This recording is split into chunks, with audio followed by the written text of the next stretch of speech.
Ugh. I don't know what's going on. It'll probably overheat again. No, I didn't have anything up. What the hell's the problem? Whatever. We'll try it. If it doesn't work, I'll stream just YouTube or Twitch. You all decide on my phone. We'll go to Twitch. So anyways, where was I? Sorry about that. It's my computer. Damn this thing. I understand it if I'm doing a lot of things, but literally all I have up is OBS with no screens. So we'll try to keep it as limited as possible here as far as bringing up screenshots and captures of videos and all that good stuff. Anyways, where was I? Yeah, I was arguing with this woman. She'd be like, yeah, Russia did all this shit. Yeah, I'm not cheering on Russia. Russia locked up a political dissident. I'm like, right, so did Ukraine. But what about Russia? I'm like, right, I agree, condemn Russia. We shouldn't send Russia $60 billion. Great. Same with Ukraine, right? Oh yeah, well what about Russia? Look at all this shit they've done. Great, Russia's bad. Russia's not our ally. We're not sending them billions of dollars. Ukraine is our ally. We are sending them billions of dollars. So let's look at what they've done that's bad. But what about Russia? And then eventually she says, I'm starting to wonder what your motivations are. Excuse me? Yeah, I was arguing on X, yeah. I love America. What's up? Hello. Hello, Anonymous. All right, we'll go to... If I crash again, we'll go to YouTube. I'll just do it on my phone on YouTube. So if you're on Twitch, make sure you're following me on YouTube. If you're on Rumble, if you're on X, follow me on YouTube. If I crash, because streaming through my phone, I could only stream to one platform. So, anyways, continuing. So that was the argument, right? Back and forth with people. Lyra had it coming. Blah, blah, blah. Like, what are you talking about? Lyra may have been a shittier person than Navalny. Okay, maybe that's true. Depends on your personal preferences. Doesn't factor into whether or not you should lock up political dissidents. It might be worse to lock up your political opposition than just some nobody. Thank you, Lavin. I really appreciate the sub. Could be true.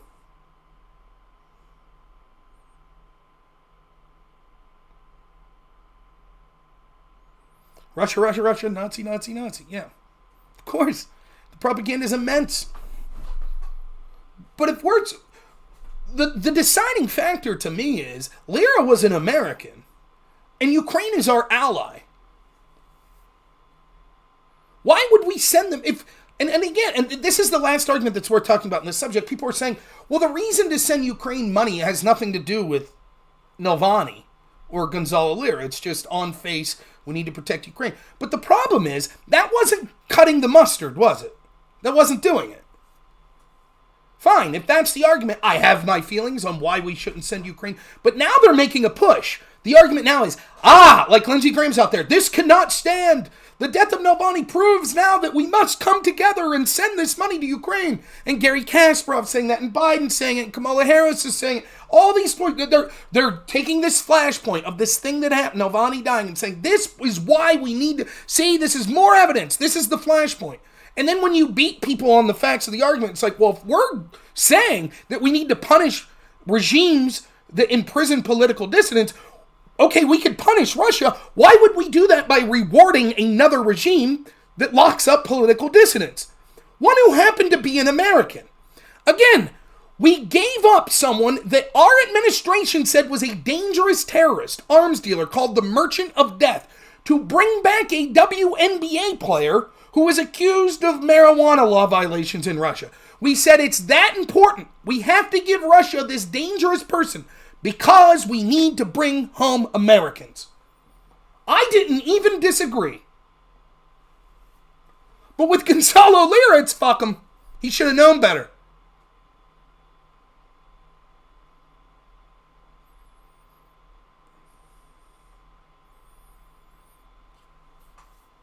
Now, the next thing that we're going to talk about denials of reality. The Her report. My entire, again, and people could make fun of me, and they could say, just like that, I don't give a shit, right? Just like that poem we read was doing, from Rudyard Kipling there. They could twist my words. They could lie about me. They could make fun of me. But they're denying reality.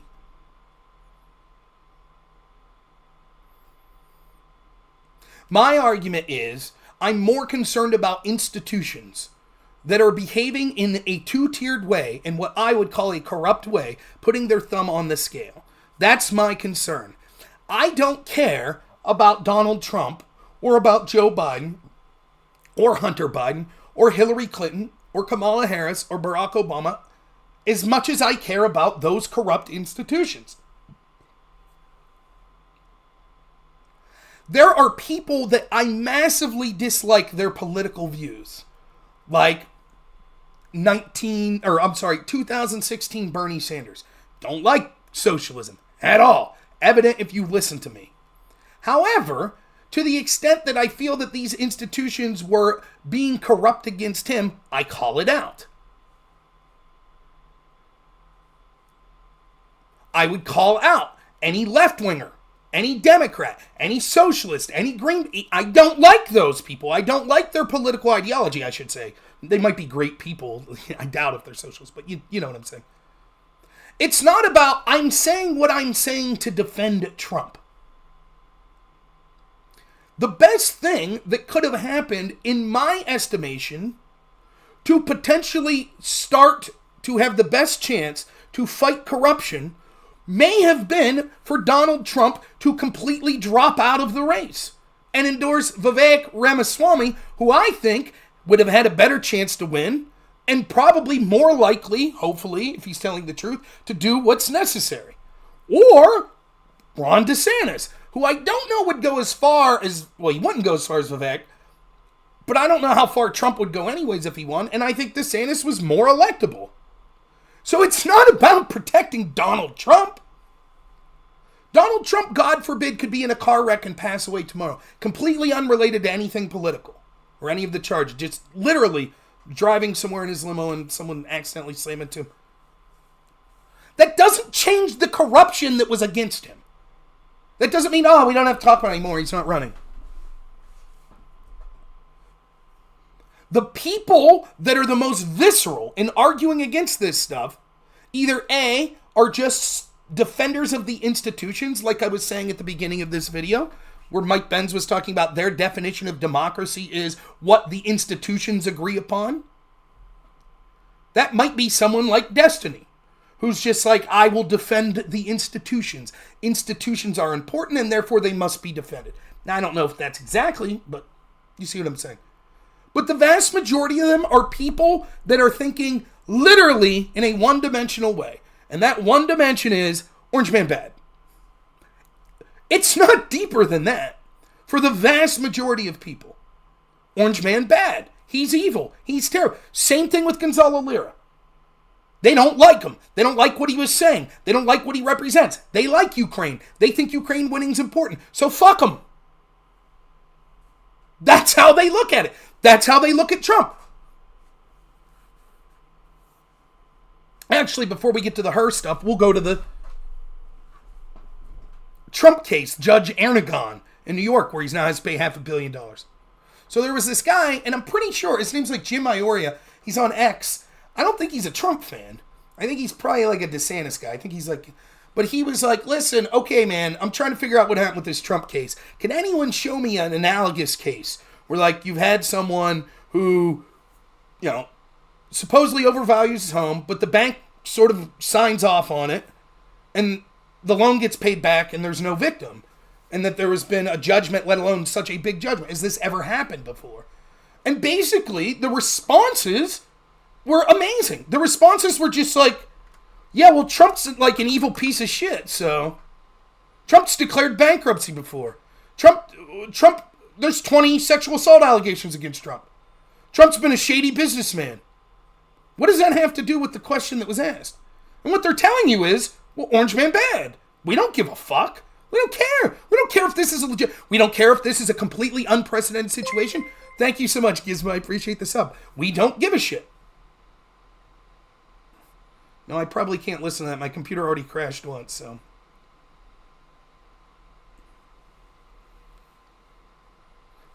They don't care. They absolutely don't. They don't even try to defend it. Whatever. No, I'm not going to do that.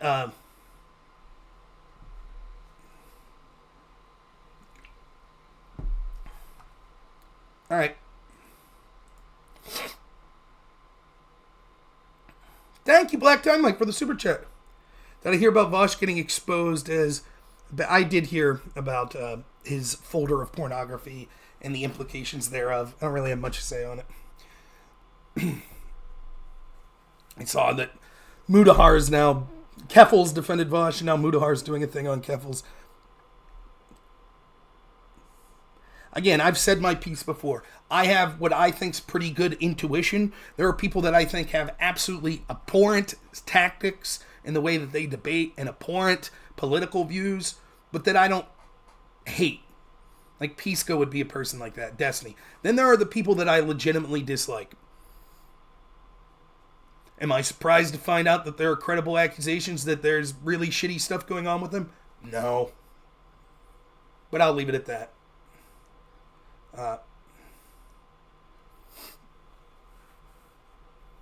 They just don't give a shit. They don't care at all. Then, you have people saying, well, this will be bad for the business environment in New York, because people are basically going to be like, holy shit. Basically, prosecutors could just be like, we don't like your politics, tough shit, and sue me for my entire savings, or my company's savings. Their entire worth. Now, the immediate answer to that's like, and this is what Katie Hochul, the governor, is trying to say. It's like, no, you're not Donald Trump. We're just doing this for politics. Now, obviously, they can't say that, but that's the truth. And we all know that's what they're saying when they say, oh, no, other businesses don't have to worry. Don't worry about it. It doesn't matter if every business, particularly real estate development, knows this is literally what every real estate developer does. Don't worry, we won't come after you. We just don't like Trump for politics. So they're just kind of winking and nodding like, don't worry, it won't be you. But why won't it be? You see, businesses thrive on predictability. And I learned this when I was debating. Businesses would, let's say that we'll just use Republican and Democrat just for ease. Let's say that businesses could look and see the future. And they could see 10 years ahead. And let's say it would be Democrats running the show for 10 years. Or Republicans running the show for 10 years. And let's say Republicans would roll back regulations and have limited regulations, which would allow that business to make more money because the regulations cost them money. They would be happy with that. They would rather have that. And let's say the Democrats would instill regulations that would cost them more money for 10 years. Now, clearly, they would rather have the fewer regulations. That's evident, unless there's shadiness going on. But that's evident. But what they really want, more than the fewer regulations, is a predictable business environment. So what they don't want is Republicans to win for 2 years and say, okay, we're rolling back these regulations. Then they say, okay, these regulations aren't here. So let's see, how much can we invest? How much can we expand? Because they want to be able to look and say, we could predict what's going to happen in the next few years so we know exactly what our business plan could be. They don't want that, and then all of a sudden the Democrats come and reverse that, and then it to be reversed again and reversed again. They want a stable, predictable environment. It is not a predictable environment when basically a runaway law enforcement system can snap their fingers and say, you have fallen out of favor with the ruling political class, and now we will destroy you. Sure, maybe they're Democrats. Maybe you're a business leader and you're a Democrat. Maybe you hate Trump. You might. But look how far more radical the Democrats are today. And not just the Democrat politicians, but the prosecutors, the judges. Look at how crazier it's getting. Look where we're at now compared to where we were 6 years ago. What might it look like 6 years from now? If you're considering real estate development in New York, presumably you're going to be there more than a year or two. What's that going to look like? Maybe they find out you've sent some money to a Republican at some point. Uh-oh. What if you've had a business relationship in a country that falls out of favor? Let's say you have business arrangements in India and all of a sudden India interferes in the election and tries to help a Republican. Uh-oh. What if they find out you fly in a private jet and that's bad for climate change? Uh-oh.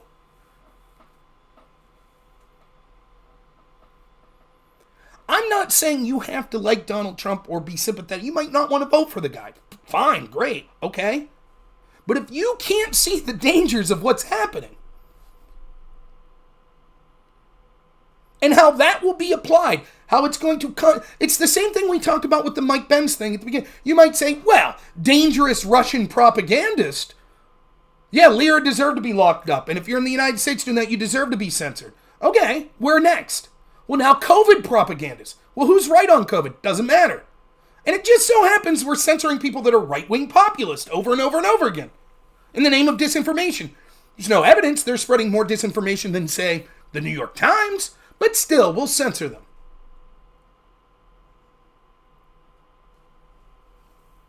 Why would you do business in New York? But it doesn't, I mean, the counter-argument to that's like, well, where the fuck are you going to do business? You don't think they can get you anyways?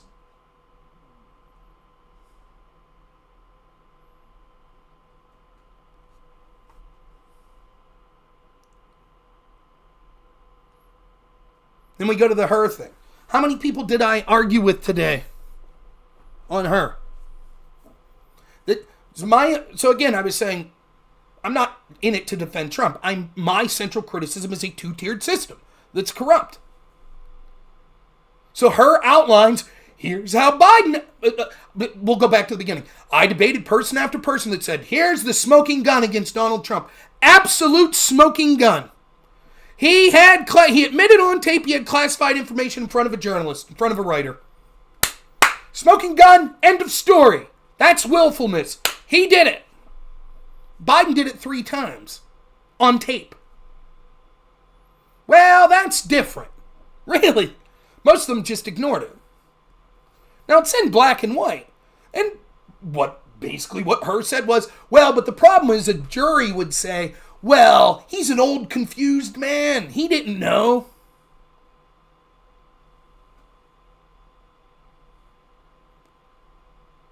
So, you're on X and you're talking to people about this, and what do? They're so one-tier. They're so not used to anyone pushing back. They're in their bubble. They're NPCs. They don't give a shit. Right? And so, predictably, what do? Joe Biden doesn't have dementia. No, he doesn't. No, that's ridiculous. Oh, okay, then charge him with the crime. And also, Donald Trump has worse dementia. Donald Trump's worse. Okay, well then I guess we can't charge Trump with crimes. What the fuck are you talking about? Why would him having declined mental faculties mean we can't charge him with crimes? That's literally what Hers said about Biden. No, he didn't. He said there wasn't evidence. That's not at all what he said. He outlines quite clearly right out of the gate that they thought that he willfully retained, which meets the statute, that he did that he committed that crime. They just say that there are mitigating factors that they couldn't prove it beyond a reasonable doubt, which are bullshit, by the way, to a jury, and the largest of that being because Biden has dementia. So if your argument is Biden broke the law, but we can't charge him because in order to break the law, you had to willfully do it, and we're not so sure he's doing anything willfully because he has dementia, and also Trump has worse dementia than Biden, well then doesn't that mean we can't charge Trump with any crimes? No. See, the argument they're making is as follows. You see, Joe Biden has just enough dementia that we can't charge him for any crimes, but just little enough dementia that he should have the nuclear codes and be president of the United States. Inversely, Donald Trump has just little enough dementia that we have to charge him for crimes, but just enough dementia that he can't be president and have the nuclear codes. See? You see how that works? Isn't that convenient? Very convenient, isn't it?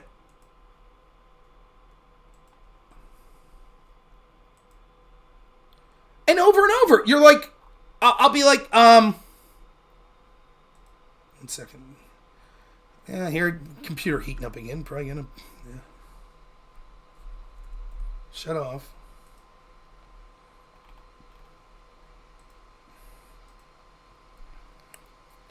Remember, if my computer shuts off, go to YouTube.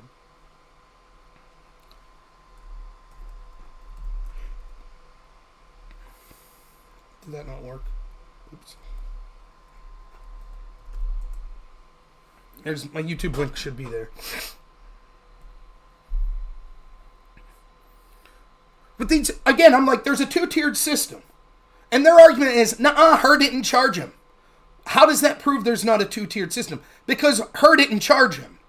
Right, my entire argument is Hur is part of this two-tiered system. He literally outlined the evidence convincingly of the crime that Biden did, but then said, but I think a jury would say he has dementia, so we're not going to charge him. Nuh-uh, they never said that. Yes, that's exactly what it said. Nuh-uh, that never said that. They said they didn't have evidence. No, they outlined quite a lot of evidence. Nuh-uh, they said there was no evidence. No, they outlined, here, let me show you clips. Nuh-uh, they said there wasn't evidence. Just complete denial of reality. And then there was one person who was actually fighting back a little more competently, that was citing things from the report. But the problem is, what they're citing from the report's the executive summary. It's like, we believe that he willfully retained, he willfully did this, which is a willful break of the law, but we can't charge because we think we couldn't convince a jury beyond a reasonable doubt, which again is bullshit. And then they give a couple of reasons. The biggest reason they give is because of Joe Biden's diminished mental faculties. Now, this person says that's completely political. That shouldn't have been included. Well, why? They had to explain once they said, look, here's all the evidence they broke the law, why that wouldn't be charged then, and that's the reason they came up with. However, there were a couple of other excuses that were given that are equally laughable. Such as, he had on tape said in 2017 in his Delaware or in his Virginia home, I have a box of classified Afghanistan documents downstairs. Lo and behold, in 2024 or 2023, whenever it was, they search his Delaware home. They find a box of classified Afghanistan documents that completely match the explanation that Biden gave on tape of the documents he found.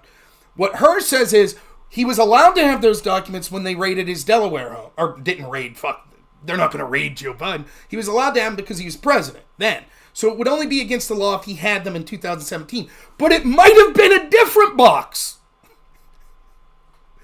He was describing potentially a different box of classified Afghanistan documents. So, reasonable doubt. I have the dead body in the basement. Then 7 years later, they find a dead body in his basement, and he goes, yeah, it could be a different dead body. See? So that's one of the excuses they gave. He thought he was allowed to keep his classified notebooks. Bullshit excuse, but let's say that's the case. He knew he wasn't allowed to read them to someone without a clearance, which he did.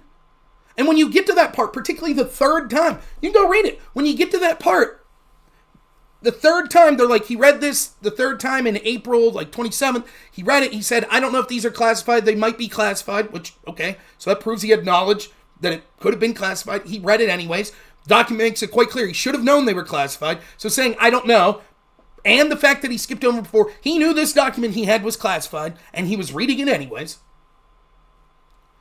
And they're basically like, well, we're still not going to charge him because we think, because a jury would look at his memory issues and conclude that he forgot that he knew that they were classified. So all the other excuses that they gave about the Afghanistan documents and having the notebooks doesn't apply to him reading it. He might have said, I thought I was allowed to keep these notebooks. There is no explanation for why he thought he could read it to someone, other than he's an old man with dementia and forgot. That's the excuse. They don't give a shit. They act like it doesn't exist. They just completely pretend.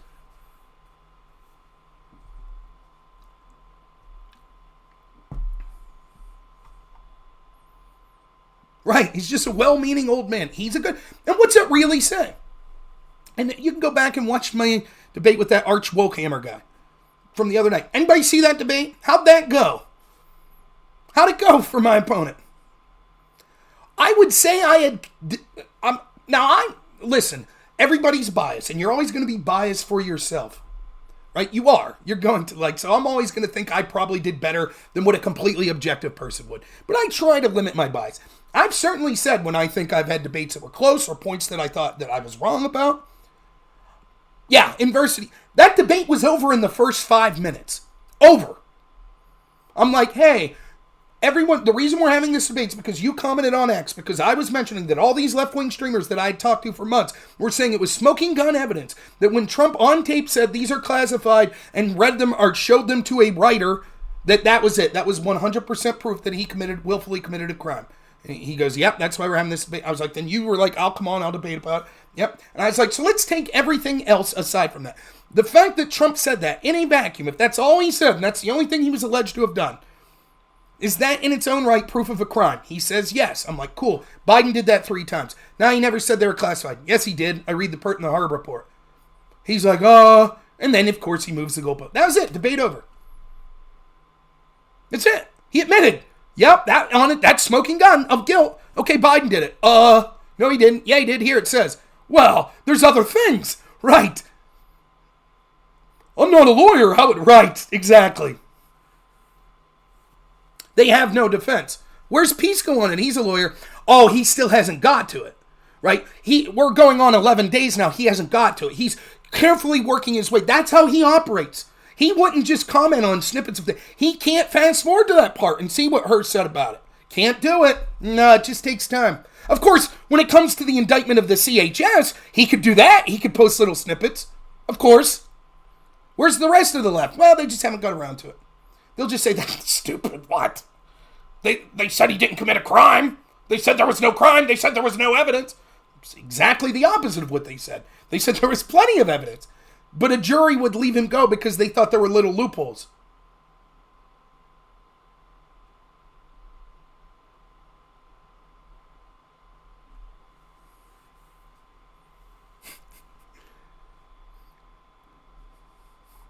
Then a report, Politico today puts out a report of what we've known for a long time, that James Biden, Joe Biden's brother, had this scheme with sort of these hospitals that was crooked and ended up hurting a lot of people. And the way he got involved in this was throwing Joe Biden's name around. And even Politico's like, ooh, this looks bad. Now, it doesn't say that Joe Biden committed a crime. It doesn't even say Jim Biden committed a crime. But they're like, this looks bad. Jim Biden was clearly using Joe Biden's name for influence. Joe Biden claimed that he didn't know about this and didn't talk to any people. We now know he met with some of the people involved with this. So he lied to the public, Joe Biden did. And, of course, the worst part in all of it is, because the defense to this, and this can be a defense. Let's say I become president, and my ne'er-do-well brother, will say, starts throwing my name around. Oh, my fucking brother's the president. Let's get some shit done. Let's do business deals. I shouldn't be judged for that alone. I should only be judged if I'm helping facilitate that. Right? But if he's out there doing shit in his own, why should I be punished? That's not my fault. And that's the excuse they're using. Like, Joe Biden had no connections. Well, when the business partner of Jim Biden and Hunter Biden, Tony Bobolinsky, says, no, he was involved. Thank you so much, Ranger and Rogue, for the sub. I really appreciate it. That sort of puts a knife in that, right? Or at least warrants checking into his financials. One of the most damning pieces of evidence that's come out. Tony Bobolinsky still, to this day, that testimony, I don't know how you get around it. You just have to say he's lying? Instead, they just ignored him because they don't have any proof he's lying. Thank you, Jed. I appreciate it. But one of the biggest pieces of evidence, and Politico talks about this, is Jim Biden, out of this business relationship with this hospital entity, gets paid $200,000, and then the following day wires Joe Biden a check for $200,000. And even Politico's like, Joe Biden did benefit financially from this relationship. Now, the excuse that's given is, it was a loan. It was a loan. Well, one, let's assume that's true. Well, still Joe Biden would have benefited because he got the loan money back because of this business arrangement where his name was being used. Secondly, the idea that this is only a crime if Joe Biden personally benefited is nonsense. I've asked this multiple times, right? Let me ask the chat here. Can you just say yes if you are a parent? Anyone in the chat, parents? I have a son. I have a 3-year-old son. Anyone in the chat, parents? We got a couple. What's more important? If you had to pick one, if someone mentioned Thanos. If Thanos existed and said, either you could live and have great success or your child, which one are you picking? Now, some supervillain or superpower says either you will live greatly and have great success or your child. Which one would you pick? One vote for child. To me, it's easy. It's not even, without hesitation. Your kid. Of course. So the idea, it's like, well, if Joe Biden was just doing things, but he wasn't personally paid, but it benefited his son greatly. Well, Red Hulk, of course, is a bastard. But so that never made sense anyways.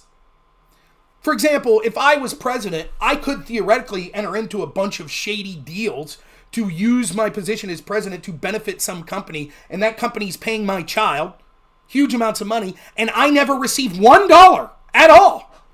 Not even for loan repayments. No money ever given to me in any way, shape, or form. Just shitloads to my son. Does that mean I didn't commit a crime? Now you might say, yeah, but your son could have done that in his own. He could have used your name with that. That's true. All I'm saying is the defense that's being offered is, unless you could show me money going into Joe Biden's bank account, unless you could show that, then he didn't commit a crime. That's bullshit. He still personally benefits by his family benefiting. And it was many members of his family, not just Hunter and Jim Biden. Sarah Biden, their grandkids. The other thing is, remember when, I forget who it was, but we had this tough guy that came on, right, and wanted to throw money down. He wanted to make a financial bet, right? Throw a bet down. How much money? Because he heard, and I knew exactly what was going on because I'd heard this spiel before. Destiny does this big man thing where he'll be like, oh man, you got to bet these people money, have skin in the game. How else do we hold them accountable? So this guy calls in, how can we hold you accountable? I ain't betting money. For two reasons. One, it's probably against terms of service on these sort of platforms. But secondly, my money is not my money. My money is my family's money. And I ain't gambling my family's money. Period. End of story. If I was single and didn't have a kid, then it's different. It's my money and I could do what I want with it. But I ain't gambling. I don't gamble unless it's like $5 with a friendly poker game or some shit like that. Or I go to bingo with my wife or some shit, which I haven't done for years. Anyways, this dude comes on, how can we hold you accountable? How can we hold you accountable? And the big statement I made was, mark my words, eventually what we'll see is money coming directly from Hunter or Jim Biden to Joe Biden. And when we see that, these people will say, no, that's not a big deal. How much you want to bet, he says. I didn't bet. Then 2 weeks later, the story came out, which is the big part of this Politico story. Again, now left-wing Politico finally caught on. A day or two after this hospital business pays Jim Biden $200,000, he pays Joe Biden $200,000. And predictably, what happened? Exactly what I said would happen. They said, well, of course. Of course, it was for a loan. So nothing to see here.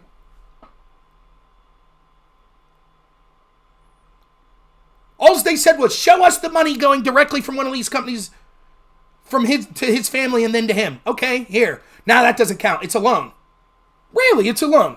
So they did so if I would have made that bet, that dude would have paid up. He wouldn't have though, because what would have happened, this is what we were doing. I was like, you tell me what I said that you want to bet on. Because what he would have did was said, no, you said we would find out that money corruptly went, from this business to Joe Biden for what he was doing. That is not what I said. I said they're using the fact that no money went to Biden from Hunter or James as an excuse to say, see, therefore no crime, because Biden didn't financially benefit. And when we find out predictably that money did go from Hunter or Jim Biden to Joe, they'll say, but that's innocent. That's just normal family stuff.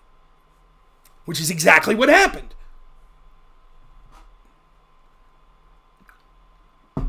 So it's a loan.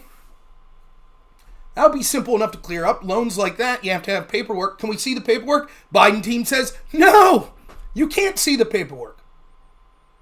Well, that's good enough for the Democrats. Well, there you go. They said loan. The memo line in the check said loan, so that's done. Why wouldn't they just show the loan paperwork? Easy peasy, right? I mean, the law says you have to fill out that paperwork. And eventually what will happen is, if it was subpoenaed, I would say there's a better than 50% chance that there is no paperwork on a loan. And instead of then the left admitting like, oh, that's a lie, they lied, they'll say, simple mistake. Sometimes you forget to fill out paperwork for loans. That's what they'll say. Clip it. That's exactly, that happened. Simple mistake. It was obviously a loan. It was a loan. Okay, can we see the paperwork? Well, the paperwork exists, but you can't see it. And then if it's like, well, we found out the paperwork doesn't exist. Of course the paperwork doesn't exist. Accidents happen. No big deal. Nothing to see here. That's it. There's a loan. Let's see the bank statement from Joe Biden for $200,000 to Jim Biden. Let's see it. Let's see the paperwork they filled out, the tax paperwork for that loan. Because loans of that size, you have to fill out paperwork. Let's see them. Should be easy to provide. No problem. Nope. Biden team says we won't show you. And then what happens? Well, then you have, again, the reason I use Pisco, I like Pisco for this, right? He's a bad faith hack, right? But the reason I use him is he'll at least delve into this and talk about it. How many other left-wing streamers that I've talked to said anything about the Her report? Can anyone name one? Anyone? Destiny, Vosh, Dylan Burns, I'm Really Important, Brianna Wu, Erudite. Anyone? No, they may have. I'm not like following everything they say. I haven't seen any posts. Pisco's dragging his feet and taking forever, but at least he's claiming, and he's going through it slowly on stream. So like when this Politico story breaks, Pisco will give a response. It's a hoax, it's bullshit, what's the crime? That's his response. That's why I use him, because that's at least you're getting the bullshit narrative, as opposed to the people that just ignore. What's the drama today? What's the online sphere drama today? That's what we'll talk about, is what most of these left-wing streamers do. They exist in a bubble to just fucking eat themselves and talk about their own personal drama all the time. Whatever. I'm talking politics. They ignore this shit. Story about Trump comes out that's negative. Oh boy, we're on that. What's up, Achilles? He's just an old man. The Uncle Leo excuse. Did you ever see that episode of Seinfeld? I'm an old man. I'm confused. Stealing batteries at the bookstore.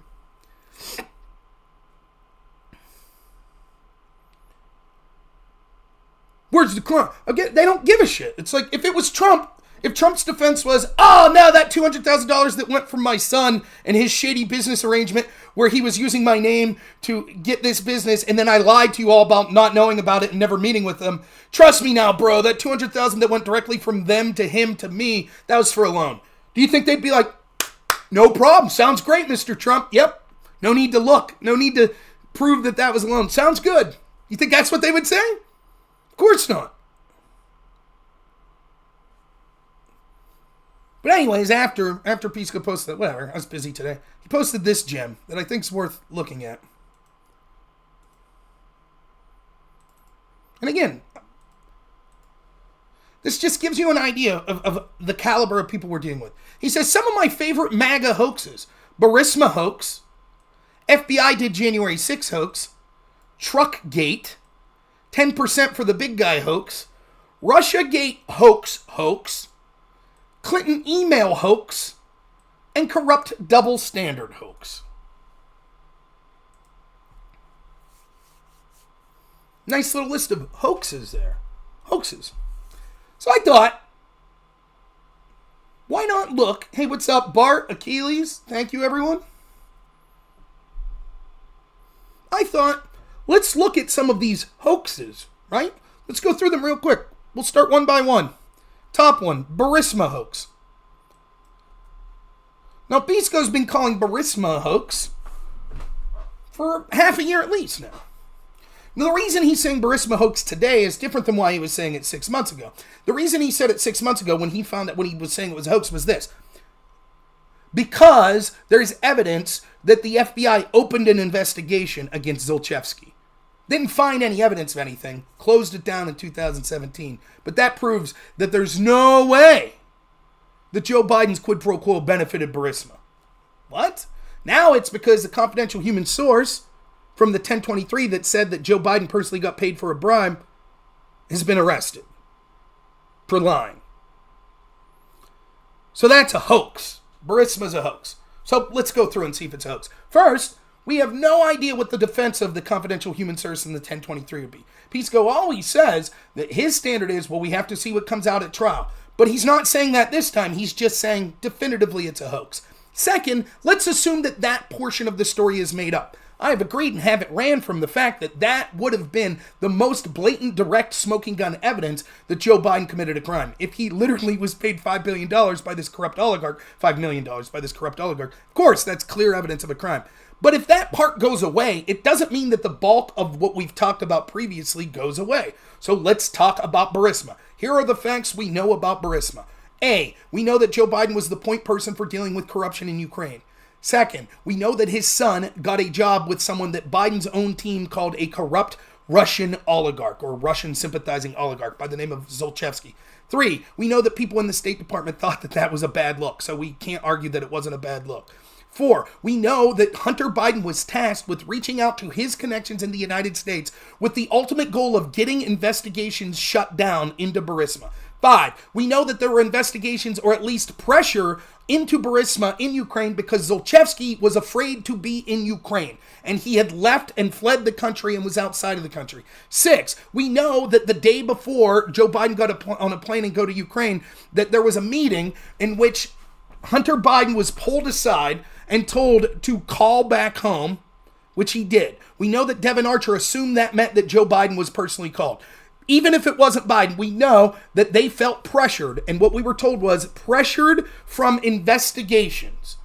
So there was ongoing investigation somewhere that the owner of Burisma was furious about. I forget what number we're on. Next, we know that Joe Biden went and issued his quid pro quo. Next, we know that quid pro quo worked, and it brought in a prosecutor that Biden said was a good person at the time. And finally, we know that that prosecutor promptly within 6 months dropped all charges against Zlochevsky and Burisma, which allowed Zlochevsky to come back to Ukraine and celebrate. These are undisputed facts. Hunter Biden was, tell the people you know. We know that Hunter Biden was hired for being a Biden. So, hey, Hunter, talk to your connections in the United States and get these investigations dropped. Then Joe's like, quid pro quo, fire this prosecutor, the one that's on paper supposed to be investigating. Then that prosecutor gets fired. Then a new guy comes in and gives Burisma exactly what they want.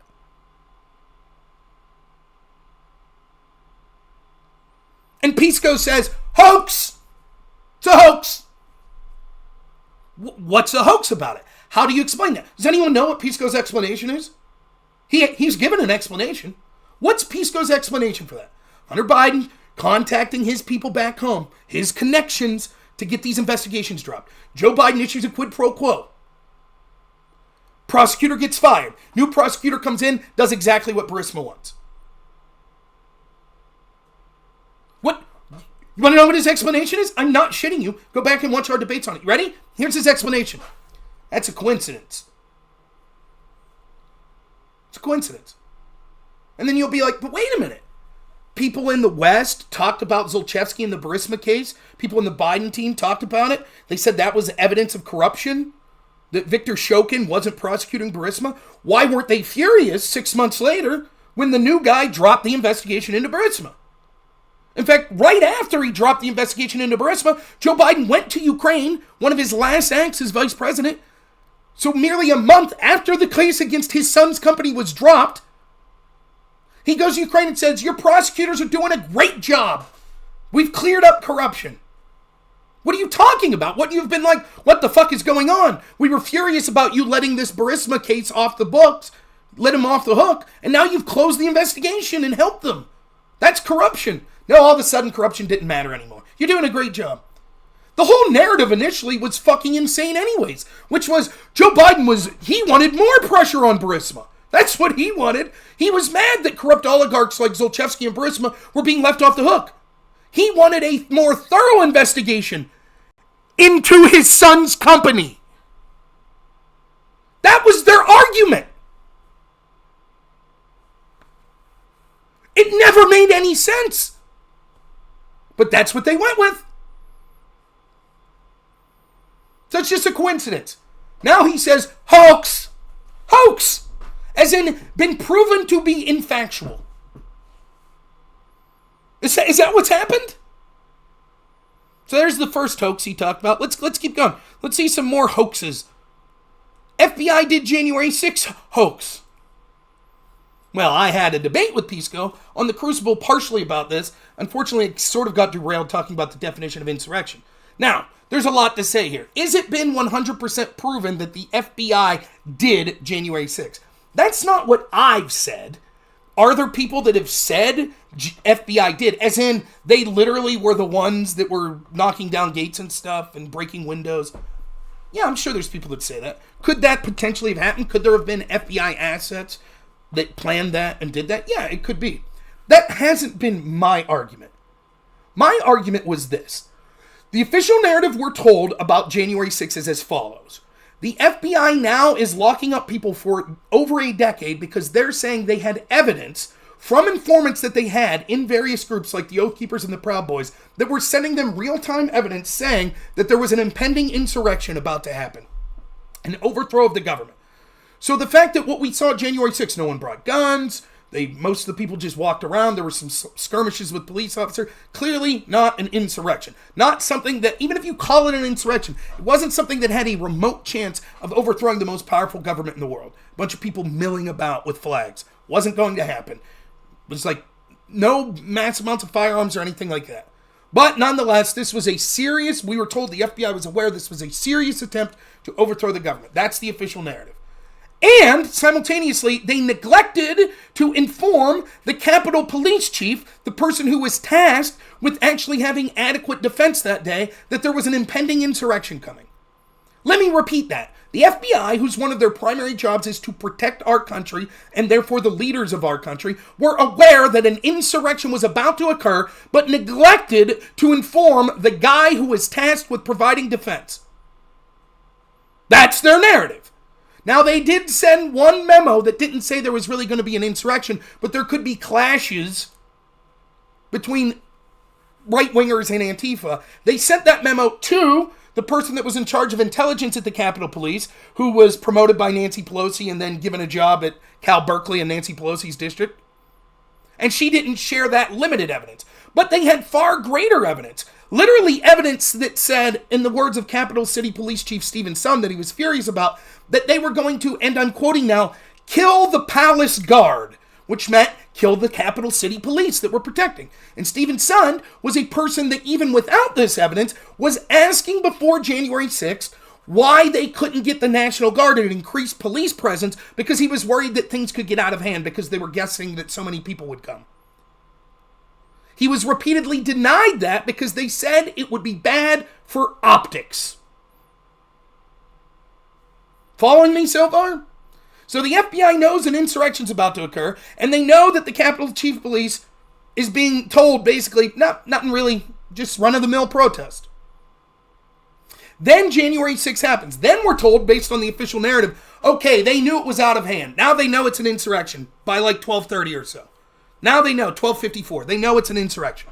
Everybody knows it. You can see it on TV. That's what people like Peace Code say. You can see it. You can see what's happening. It's an insurrection. Okay, so it's an insurrection. So now Stephen Sund, the Capital City Police Chief, reaches out, because the law says he has to the Sergeant-at-Arms, who operates under Nancy Pelosi. Can we get the National Guard? Because he needs them to say yes before he can file the request. He says, I got to run it up the chain. The only person higher than him is Nancy Pelosi. For over an hour, Stephen Sund makes call after call after call trying to get this Sergeant-at-Arms to say, yes, you could officially request. That same Sergeant-at-Arms, we would later find out, told his counterpart in the Senate, called him and said, before January 6th, we have to look, Stephen Sund's going to come asking for the National Guard. Nancy Pelosi won't allow it, so you got to come up with a reason to say no.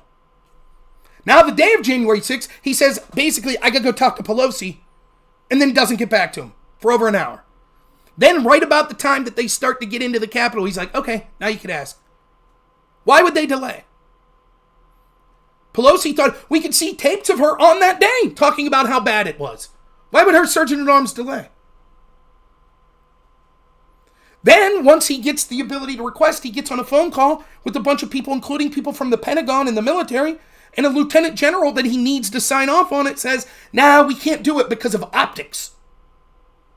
So their narrative is, we're literally watching the Capitol be overthrown in a violent insurrection, and they may kill senators, but we don't want to send in the National Guard because it would look bad for optics.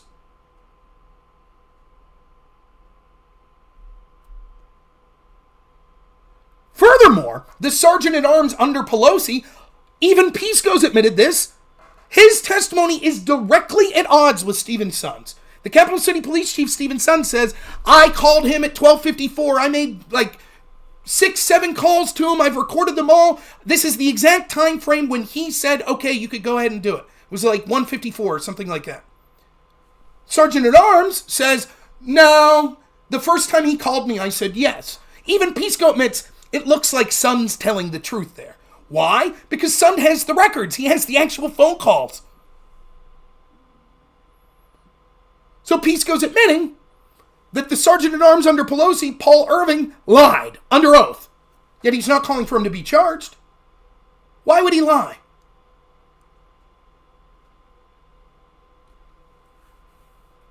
That's not to even get into questions of now what we know about the pipe bomb. This, which was clearly the biggest incident on January 6th, regardless of what you think about January 6th, the idea that a pipe bomb was placed, whether it was placed by left-wingers, right-wingers, feds, whatever, that's fucking serious. No joke. And if it was a Trump supporter that did it, that guy should go to prison for a long, long, long, long time. Period. You will not hear me mince words. That's serious shit. And yet, it seems like Benny Thompson, who led the January 6th, he don't know anything about this pipe bomb. Steve D'Antonio was the FBI director, or the FBI guy was in charge of January 6th. He don't know nothing about the pipe bomb. Then we see footage that allegedly the person that found the pipe bomb goes and tells the police and the Secret Service they mill around for 3 minutes while pedestrians walk by the pipe bomb. Now we have footage that a bomb-sniffing dog allegedly walked by it and didn't find it. And yet when we ask these questions wait a minute, how can this be? How was law enforcement so nonchalant? How were they so inept? Why doesn't the people tasked with investigating, like Benny Thompson, who was running the January 6th committee, why don't they know shit about this? Why does the average person know more? You know what their response is? It's a hoax. It's a hoax. And so Pisco says, it's a hoax. Forget about all that. Forget about everything I just told you. We don't need answers to that. It's a hoax. So there's January 6th for you. Next. Truckgate. I have no idea what Truckgate is. Someone said, is that when that Waukesha parade, the guy in the truck ran through and killed a bunch of people at a Christmas parade? I mean, I guess I can't comment on Truckgate. Does anyone have an idea of what he's talking about?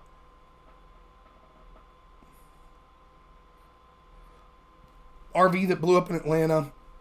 Yeah, I don't know. So I'm going to skip that one. Maybe there's some crazy conspiracy about something like that. I don't know. I can't comment, I guess. When the truckers had the caravan in Canada? I mean, if that's what he's talking about, I don't know what he's saying is a hoax about that. I mean, even the Canadian government is now admitting that the treatment of those truckers was illegitimate. They froze their bank accounts. He made it up to pad the numbers, maybe. So let's move on. I don't know. 10% for the big guy hoax.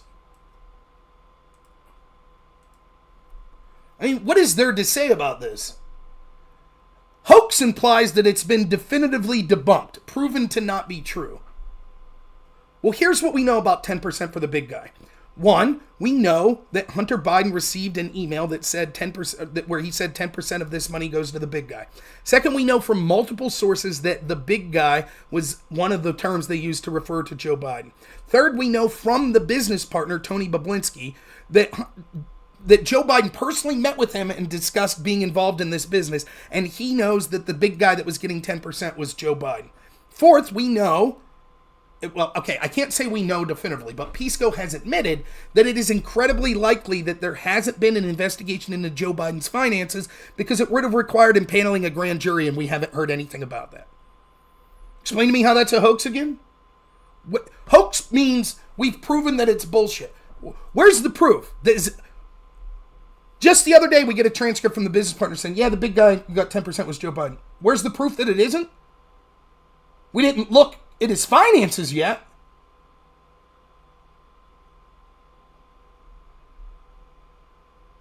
But it's a hoax. Next.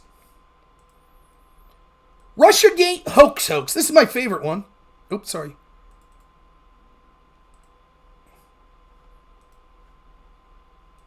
The Russiagate hoax.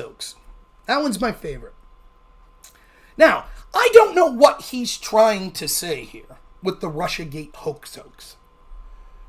I assume he's saying those that say that Russiagate was a hoax are in fact committing a hoax. So let's talk about the ways that this is stupid. We know that Russiagate did not prove that Trump's team colluded with Russia. We know that it was concocted by Hillary Clinton. We know that the allegation was that Trump's team was illegally colluding and conspiring with Russians to get disinformation on his opponent, Hillary Clinton, to use it to help win an election.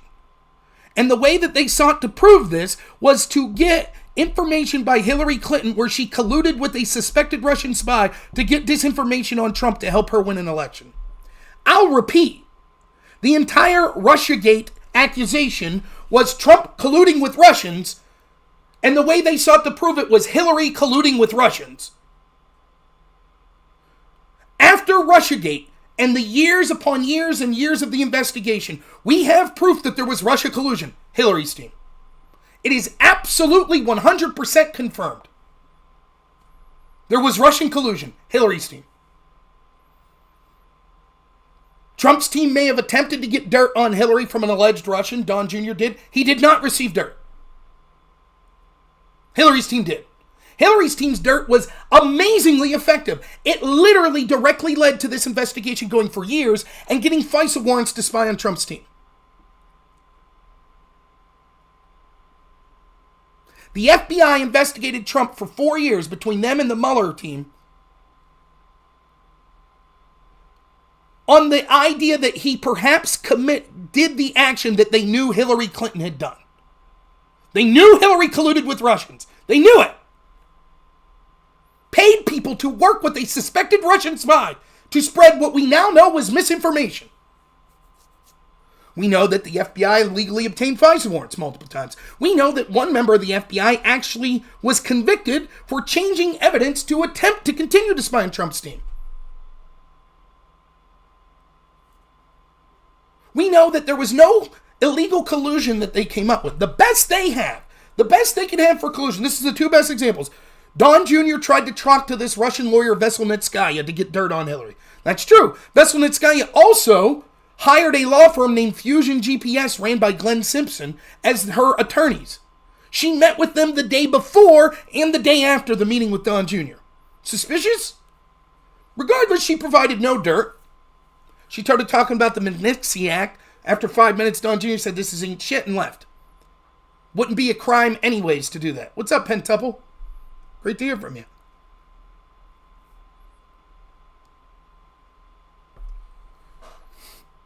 The other evidence is Paul Manafort shared polling data with a Ukrainian that has Russian sympathies.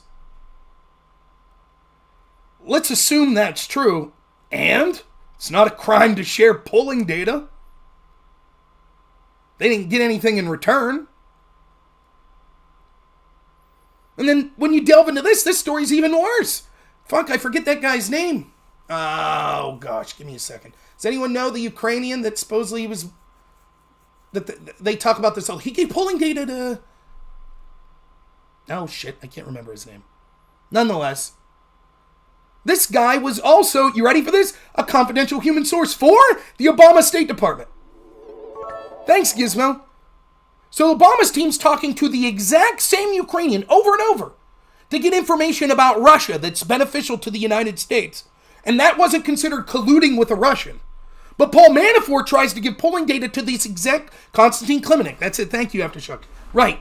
Klimenik was a source for the U.S. State Department. Obama's team used him all the time, said he was very trustworthy. But when Manafort talks to him, they're like, oh, he's not trustworthy, he's Russian.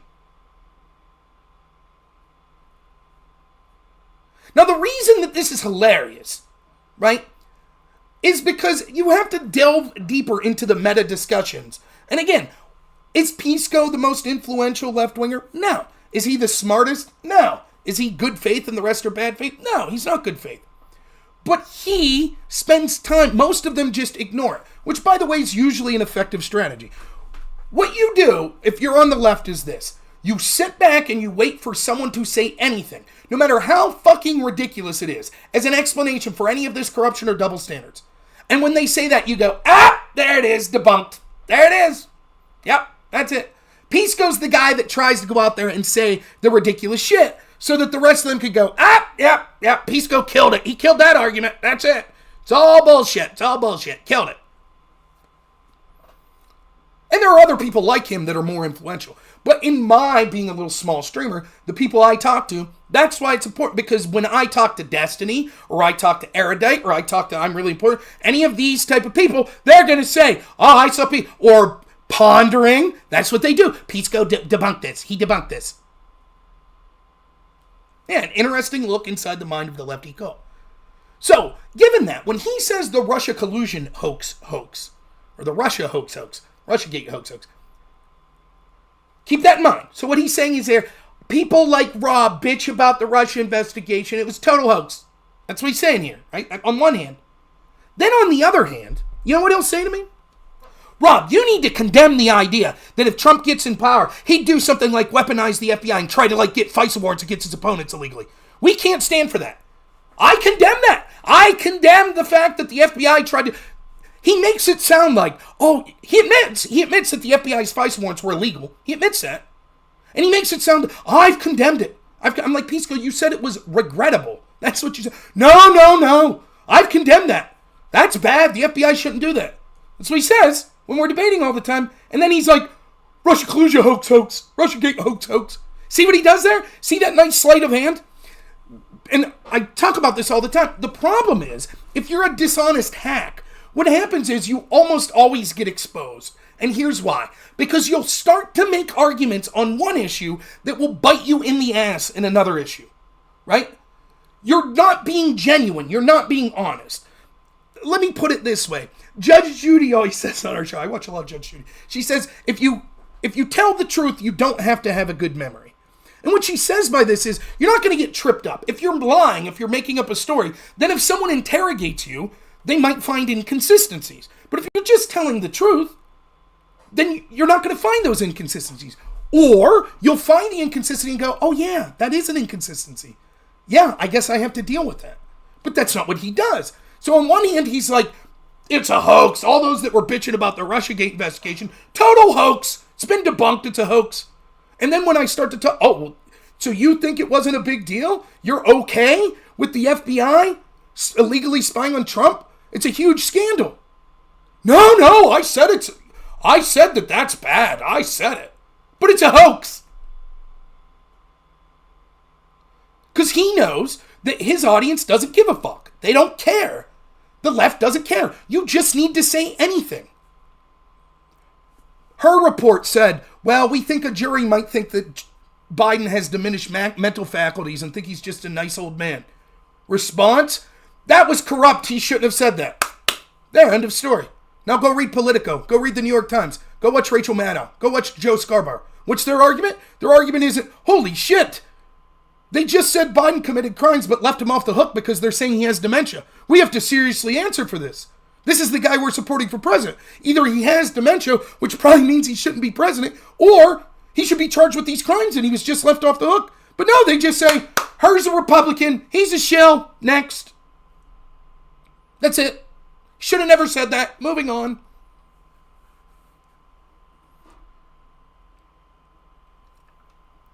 So that was my favorite hoax, the Russia hoax. He said, let's go next. The Clinton email hoax. What's the hoax? Hillary Clinton illegally had classified information. She did. They just said she didn't have intention. I assume he would say the hoax is that she should have been charged. What was Hillary was accused of, they admit she did. They just say they plead the ignorant. And in a way, they did the exact same thing with Hillary that they did with Biden. They pled ignorance. For example, Hillary saw documents that had classification markings. Her excuse was, I thought the classification markings were alphabetical order. The FBI agent that interviewed her said, And I quote, they thought it defied credulity that was Hillary Clinton's answer. That a career political person like Hillary Clinton fucking knows what classification markings are. In other words, she lied. That's what that FBI agent said. This is beyond belief that she thought that these markings were... proven. But Comey says, nah, I could see how she would think they weren't classification markings. Okay. She didn't have intent to have it. She didn't know that her server was going to have classified information. Nah, didn't know it. Really? So they let her get away with it. Okay, fair. Fine, whatever. But what we do know is they deleted subpoenaed evidence. We know that beyond a shadow of a doubt. Absolutely. We know that the guy that deleted the subpoenaed evidence, Paul Gambetta, the FBI said they thought he was lying to them. They chose not to charge him. Instead, they chose to give him immunity. We know that Paul Gambetta's argument was absolutely asinine, which is that for 6 months, he forgot to delete these files. Then he's told, hey, you got to hand these files over to Congress because they've been subpoenaed. And he's driving to work one day and has an oh shit moment where he remembers the conversation from 6 months ago that he's supposed to delete them. He knows it's a crime to delete them and knows he could go to prison for a long time, but decides he's going to go ahead and delete them anyways and made that decision completely on his own. We know that he met with Hillary's top lawyer, Cheryl Mills, the day or two before he did the deletion, but he says he can't remember what they talked about. We know that they tried to charge people like Mike Flynn for saying, I don't remember the conversation, but they didn't charge Paul Gambetta. They said, that's good enough for us. And we know Pisco's admitted that that is a crime, the deletion of subpoenaed evidence. What's he say about it here? Hoax. It's a hoax.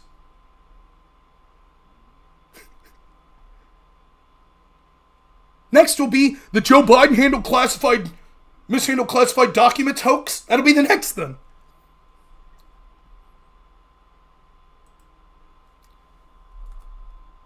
The corrupt double standard hoax. Probably the most laughable. I mean, I could sit here. We've already talked about a lot of these corrupt incidents, which none of the people got charged with. Let's just talk about one recently. The confidential human source that was just charged in the 1023. A man by the name of Smirnov. Now, this allegation came out in 2020. The allegation was this confidential human source that even Jamie Raskin says was someone that they had trusted in the past. Jamie Raskin, a big Democrat, and I think on the Intelligence Committee. So it was a source that they had trusted for information in the past, says, hey, I got information from this dude that says that he paid, this corrupt oligarch said he paid Joe Biden $5 million in a bribe to fire Victor Shokin. We know he fired Victor Shokin. We know that Hunter was making money and there was a vested interest to help Hunter's company. So that doesn't prove this is true, but there's certainly a lot of smoke, and we know that there should have warranted an investigation. And the investigation that occurred was 2 months, according to this indictment, 2 months from the Pittsburgh FBI field office. And the only evidence we have of them trying to run this down was they asked this human source, can you give us like sort of your travel documents? Which he apparently did not. That's it. Then they closed it. That's what the FBI did. 2 months, then closed it. Now let's look at when a confidential human source gave evidence that was critical of Trump's team. Multi-year investigation. Christopher Steele is his name. Unlike with the confidential human source Smirnov, they knew Christopher Steele was paid for by Hillary Clinton. They knew it. The FBI knew it. They knew the information wasn't verified. They tried to run it down, though. They offered him money to verify it. They used it for FISA warrants. They used it for other confidential human sources to spy, like Stephen Halper that spied on Carter Page. For over a year. They leaked to the press. But no double standard, says Pisco. That's no double standard. The double standards are, like, again, I was watching that Matt Tiabi video the other day. Here's something I forgot about. Let's take a couple things. You remember, you probably forget about this. You remember when one of the people high up in, I think it was in the State Department, in Biden's State Department was just released because he allegedly was working with Iran? You remember this?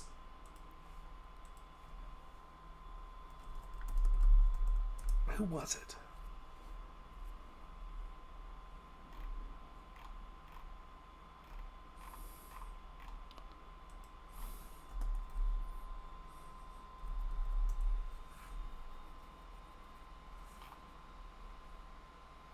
Robert Malley.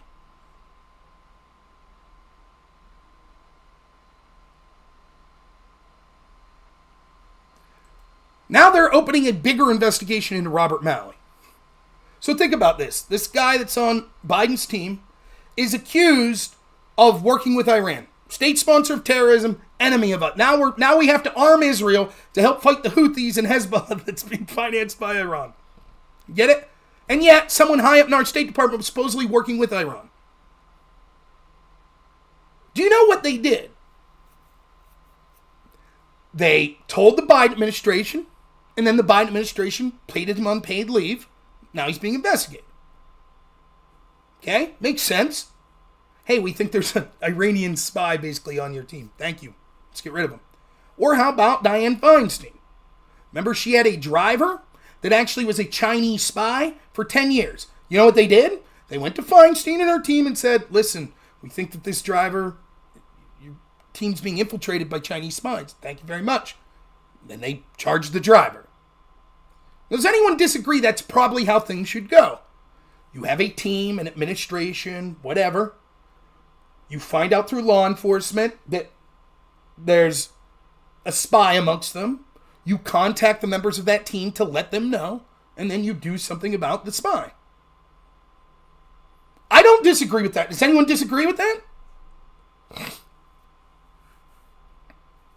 Anyone? That sounds reasonable to me. That's how I would want things done in a non-corrupt system. Anyone disagree? Because I'll be happy to hear a counterpoint of view.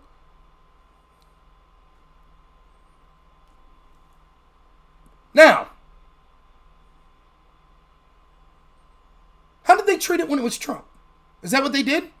Did they go to Trump and say, Mr. Trump, we think that George Papadopoulos and maybe Carter Page are actually influenced by Russians. We want to let you know that we're looking into it. Is that what they did? Is that what they did?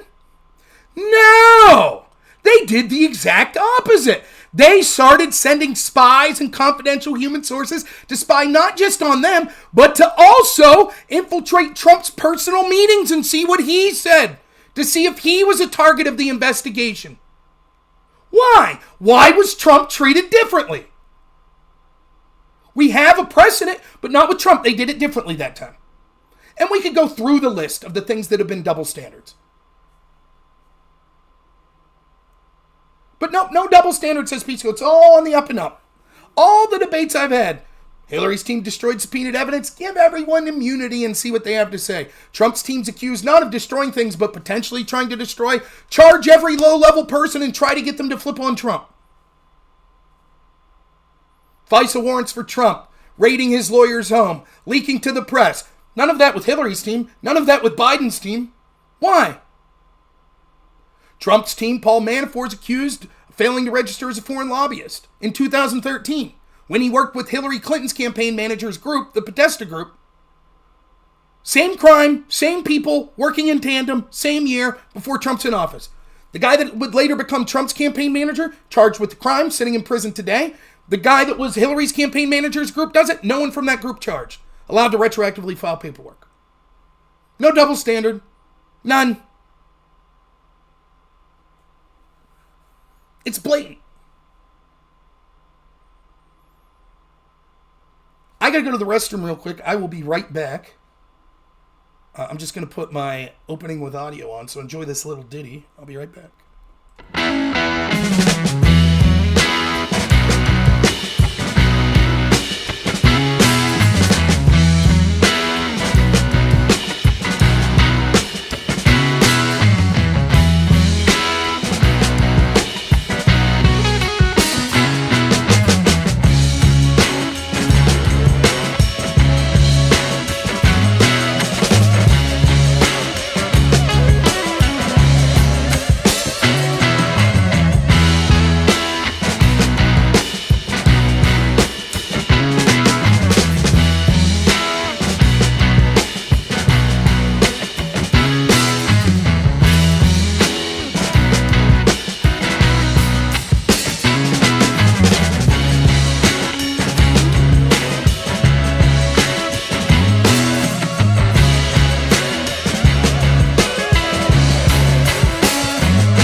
potty break better. It's just amazing how much I forget, too. Like, all these stories in real time. And this is where I have to be honest about my failures. Now, I have a lot of reasons for my failures. I am an individual. I have no help. I don't get paid for this. It's a hobby. I have a job where I average 70 to 80 hours a week. I have a family. I am going up against one of the greatest goddamn propaganda machines that have ever existed. A true David and Goliath story. But it is nonetheless my failure. How I could sit here when I was live streaming to 3 and 4 people in 2018, going off about the Russiagate shit, being vindicated almost every single time, everything I said, but didn't put a dent in it. Going to Republican meetings, talking about this stuff, running for Congress and failing, talking to people at the state level that I met, talking about this corruption, talking to Congress people, talking to state legislators. Fail, fail, fail, fail, fail. I can't move the needle. I can't. I've tried. I could have tried harder. That's true. I could have refined my approach. That's true. But I failed. And others like me have failed. I don't see myself ever running for Congress again. Thanks, Ninja Gundam. And so as I sit here on a random Wednesday night or something before Hank was born 5 years ago, and I'd be sitting in my apartment above this restaurant bar. We had this little 1-bedroom apartment, me and my wife. Or when I first moved in to my home now, 3 years ago or so, almost 5 years, 4 years, 4.5 years ago. And originally I was trying to remember I had a wooden background. It was like wooden panel. That was now my son's bedroom. So that was before my son was even a glimmer in my eye, you know. And I'd be sitting here talking to 10 people and I'd be like, you know, man, they accused Trump of colluding with Russians, and the proof they used to try to prove it was information Hillary paid for by colluding with Russians. Never caught on. I'd go through the names. We'd do a deep dive on Konstantin Klimanik. Read through about him. Think of the stories that I've talked about. I don't remember half them. Fuck.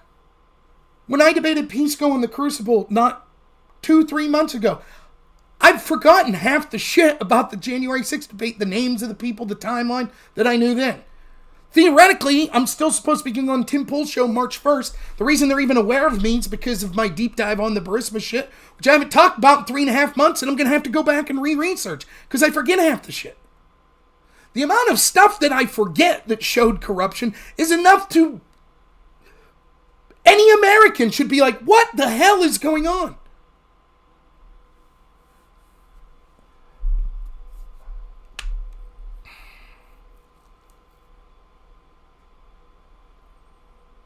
It's amazing. It's absolutely amazing. And when you control the narrative, like you could see right now in real time with the with two huge stories right now. One, the Her report on Biden. You can see what's happening. They barely talk about it. They've successfully shifted the narrative to, nuh-uh, Biden doesn't have dementia, and how dare you accuse him? That's what the narrative's been shifted to. They've successfully done it. And now we already see different stories breaking, and the stories are going to go that way, and that'll be that. 2 months from now, almost no one will talk about the Her report. Period. That's it. They win.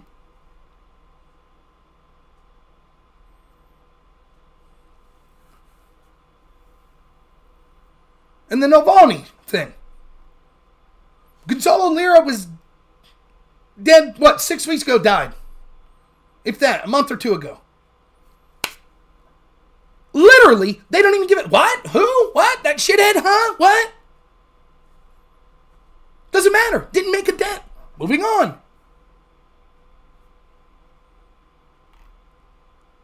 COVID. Anybody been held accountable? How many times? Now consider this. How many community strikes? Why did I even start a Rumble channel in the first place? Hell, why am I even on Twitch? Now, maybe I would have started a Twitch account anyways, because Twitch had more of the sort of debate panel type stuff. But the real reason I had to diversify was because I kept getting community strikes on YouTube. Why? Did I say anything racist? No. Was I calling for violence? No. Expressly condemning it? Why? Why was I? Because of COVID and because of the 2020 election.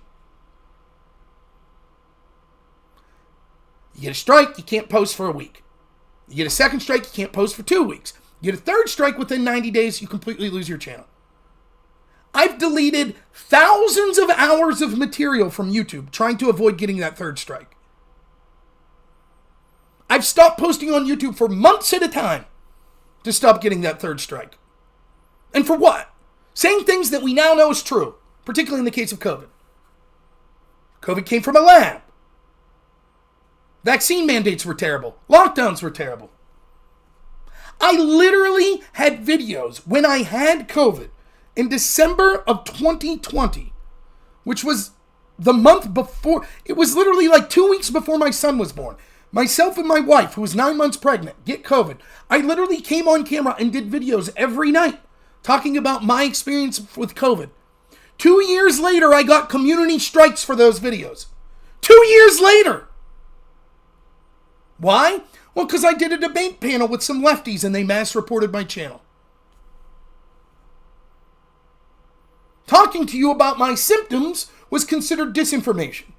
2 years after the fact.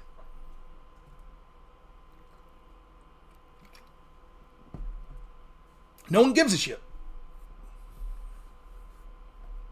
Doesn't matter if you're right. No, you weren't right. You weren't right. You're wrong. How? Oh, we needed lockdowns. You're wrong. No one suggested that. No one suggested lockdowns. No one said that. No one was forcing anyone to do anything. What are you talking about? We weren't for locking down.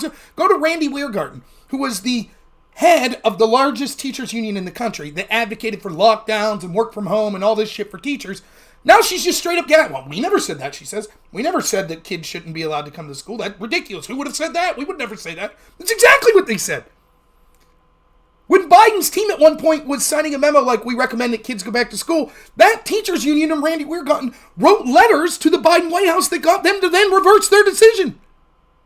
And now they're trying to gaslight you. Didn't happen. What are we going to remember about that 10 years from now? You going to remember? You going to remember Randy Weirgarten's name? She's probably an elder. She looks older, but let's assume she wasn't. Let's assume she's only 40. 10 years from now, she's now advocating something. You might remember, I might remember, maybe not. But is the average person? And there she'll be, suffering no consequences, completely forgetting how wrong she was and then gaslighting people. It'll be gone.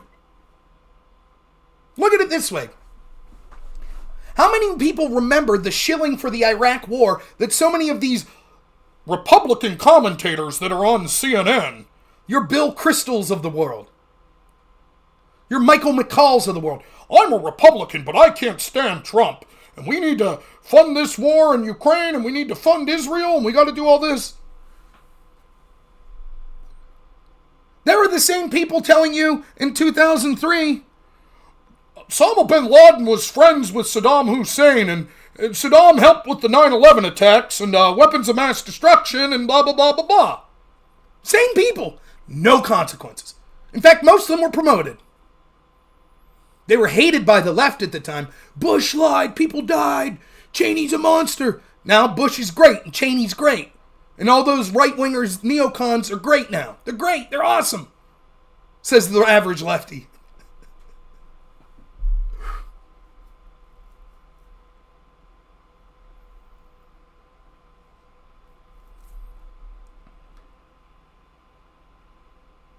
It's demoralizing.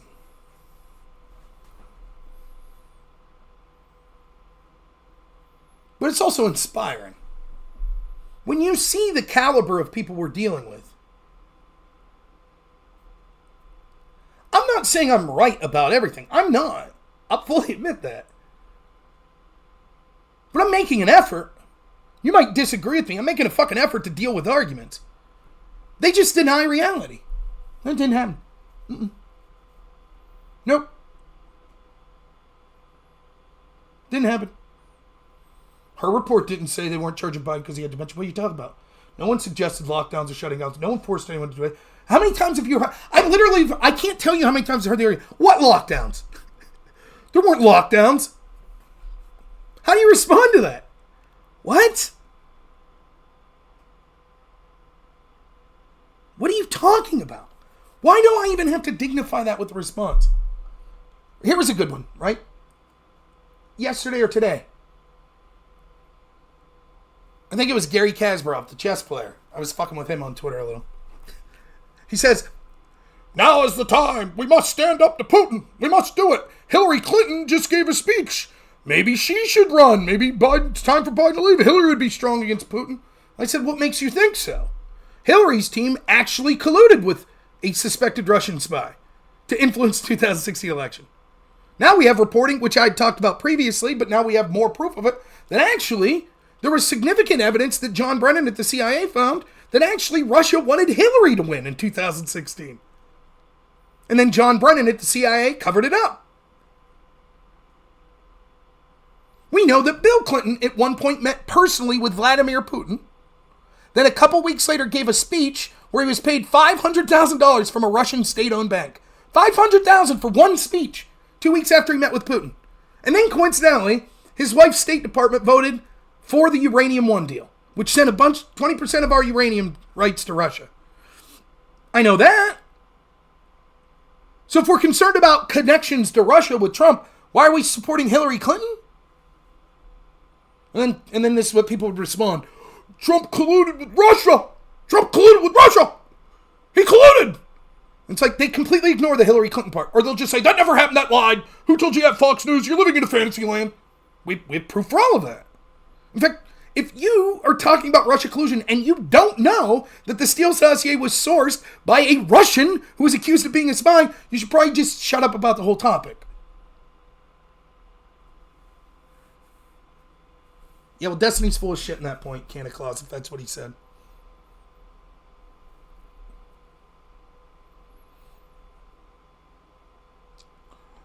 And the way they get away with it is, they expect you to not have all this evidence. Like, I'm supposed to have a binder of evidence like this, like a digital binder of thousands upon thousands of documents that I can call on a moment's notice. So when you say something like, yeah, they shut small business up, prove it! Let's say it! Let's say it right now! Prove it! Source!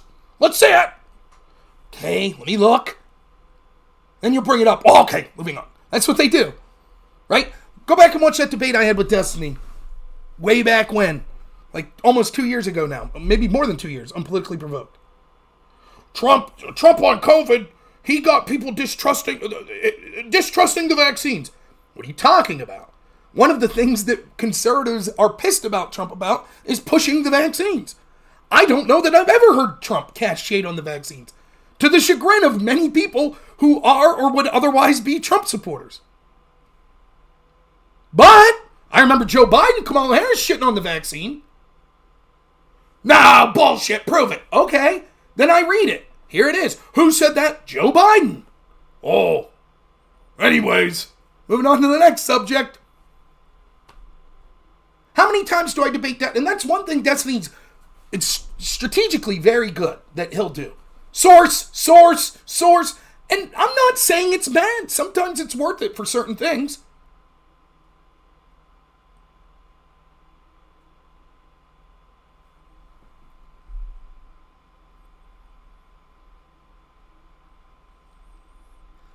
I don't disagree, Keelan. I take war crimes much more seriously than... Now, you could say Trump dropped bombs as well that killed innocent people. I don't mind that. But for starting an actual war like that, same with Obama. That used to be... You have to understand... I sound like a fucking old man here. I'm 39 years old. My time growing up, getting into politics, like when I'm 18, 19, 20, you have to understand, I'm in the debate community. It's super left-wing. And I'm basically, I don't even know it at the time, until like my third year in debate. So probably until I was 20. So 18, 19, 20, and then partially into my 20s. I didn't really identify with a political person or movement. But for me, the first person was Ron Paul. That's who I identified with. So the year would have been like 2005, 2006. And I identified with Ron Paul. Small, conservative, small government, that was my jam. Ron Paul certainly wasn't a fan of the Iraq War. But he had a bunch of socially libertarian policies that the left hated. So I'm in the debate community, which is the left of the left. They are insane progressive lefties as the average. And they hated all of my political positions, save one. Being against the Iraq War. That they liked. And to them, that at that point was the most important thing. It was most important. So it was like, Rob's kind of an idiot when it comes to like all the economic shit, but he's against the Iraq War, so we can be friends with him. That's cool. That's, if you existed during that time, that's how much the average left-winger fucking hated George Bush. Rightfully so, in my opinion. Despised him. Bush lied, people died. You had, like, I would go to, like, I remember, like, NoFX and all these punks. Punk Against Bush, I had the album. All of these bands, Bruce Springsteen, like, all these, it was a cultural phenomenon. Bush was this warmonger. Then Obama came in. I challenge you, if you weren't looking at dates, if you just look chronologically at actions, foreign policy-wise, involving the Iraq War, the Afghanistan War, other conflicts, I challenge you to tell me when Bush ended and Obama began. You can't do it. It was basically the exact same foreign policy, except this time it was a hip, younger black guy. Now, let me be clear. I think the notion of voting for someone because of their skin color is asinine. However, if you are black and Barack Obama becomes the president, I totally understand you taking an immense amount of pride in that. You will not hear me shit on that. Especially if you lived through, like, civil rights movement and stuff. You can't deny reality. That would be something that, for a lot of people, would be special. And if you're some white guilt type person, you don't want to dislike the first black president. And I'm talking about lefties here. So if Barack Obama comes in and does the exact same shit as George Bush, now all of a sudden, well, it's not that bad. He's cool, he's hip, he's Democrat. Nobel Peace Prize for him.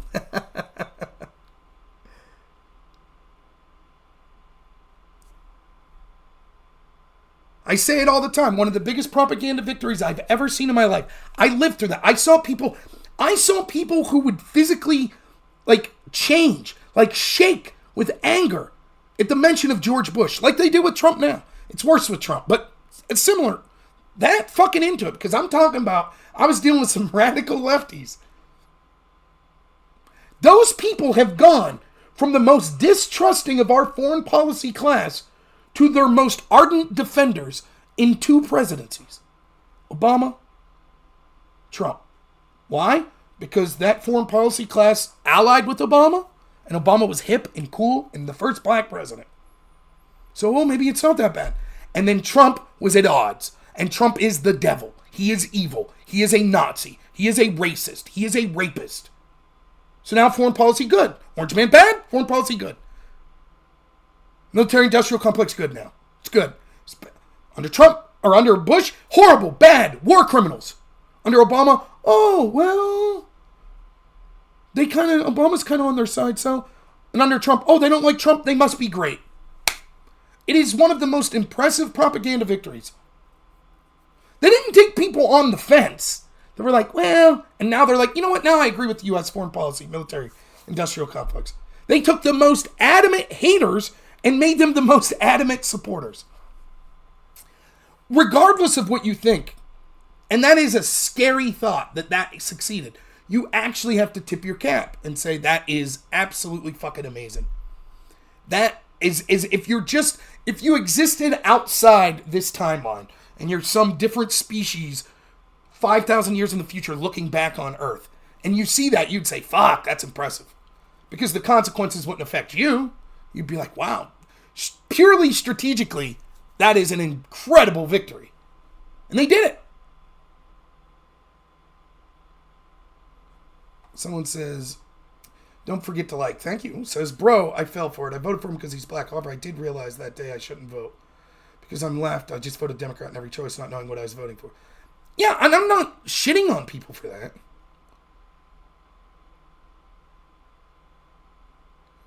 But it's where we're at. Like, I don't, like,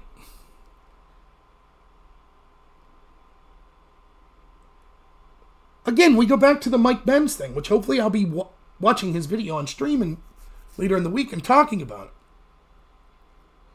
it. You have no idea how powerful propaganda is.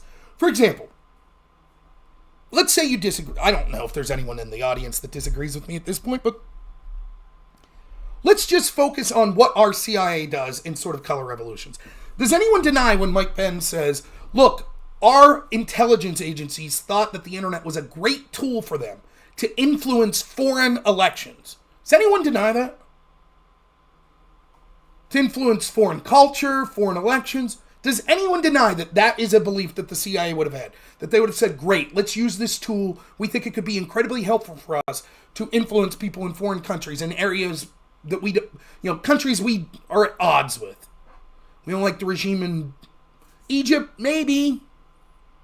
Does anyone deny that?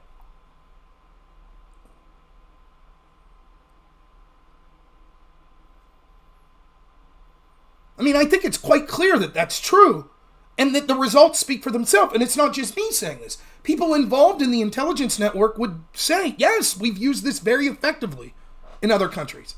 Why wouldn't it work here? Why wouldn't it work here? Why wouldn't it work on the... What makes you or me or America or the UK different than, say, Egypt or Ukraine or Syria or Libya or Afghanistan? What makes us different? We are immune to propaganda? Is that the argument? We're not. In fact, we may be more susceptible.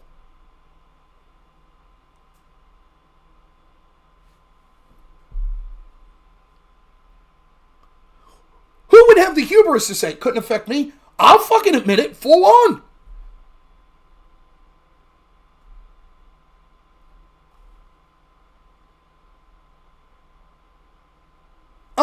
Conservative Carnage says, are you going on the Culture War debate show? And if so, who are you debating? I was unaware it was a debate. I was offered to come on the show. I was not told who else will be on the show. It is the Culture War Tim Pool show. It does fall on a Friday, I believe, and it will be in real life. But it's not the IRL show. But that's fine. I can debate whoever. I don't give a shit. But I haven't been told I'm debating anyone. I was just told Culture War podcast. Yeah, I'll be down in Chicken City. Supposedly, again, I said this the other day. I don't think I bullshitted people. They asked me which day I would rather have, March 1st or I think the 24th. I said either or. Then about a week later, they said, we have you penciled in for March 1st. I said, sounds great to me. And then I emailed them back today because I haven't heard back since. So, yeah, it doesn't really matter. Is Culture War always a debate? I should do a robnoerr beanie. Okay. I actually prefer a debate. I wish it was a debate. I'll shine even more. Well, Aftershock says no, and Conservative Carnage says yes. Jet says no. Whatever. It's only a talk show like Joe Rogan. Whatever, we'll see. I don't care. But anyways, so when Mike Benz talks about they literally took these tools that they used on the internet for propaganda purposes to change regimes overseas, and now they're using those tools back home. For those that say bullshit, how do you explain victories such as taking the most anti-foreign policy people and making them the most pro-foreign policy people?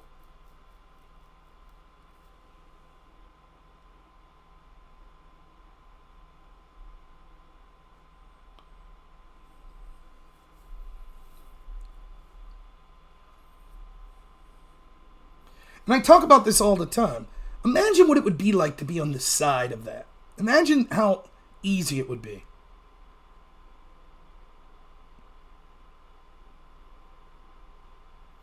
Imagine how easy it would be to say this. Sit there and listen to someone outline a case of something, corruption, and go, wasn't that guy a Republican? Didn't Trump appoint that guy? So, end of debate. Actually, Comey's report said that didn't happen. End of debate.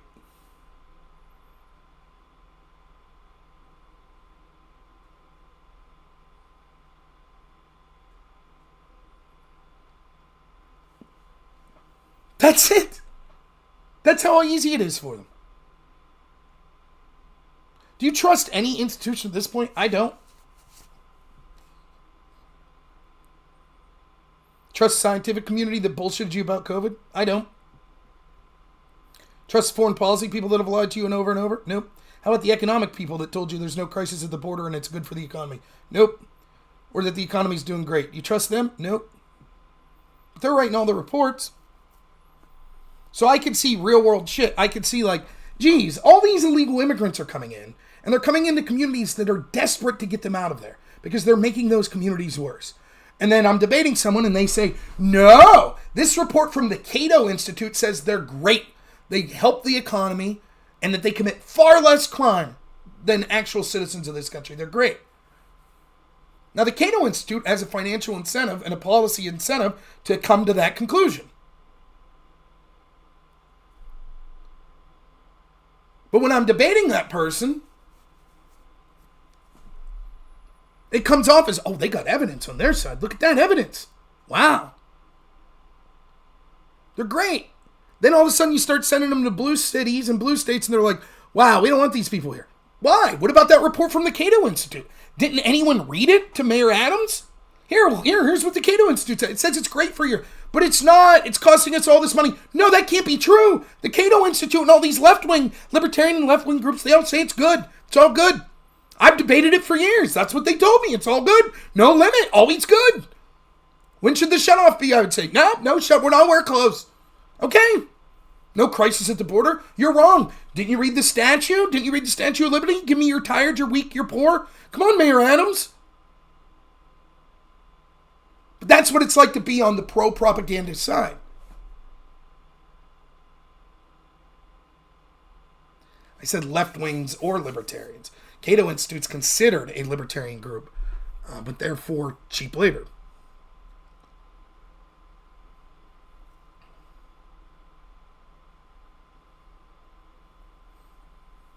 Many left-wing studies have said the same thing.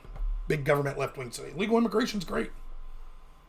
But the Cato Institute's the one that's always used against me because they'll be like, this is a libertarian-leaning place. And even they say.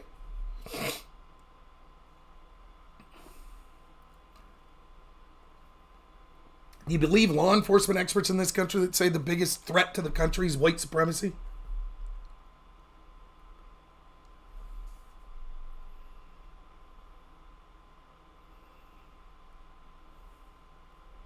Believe it?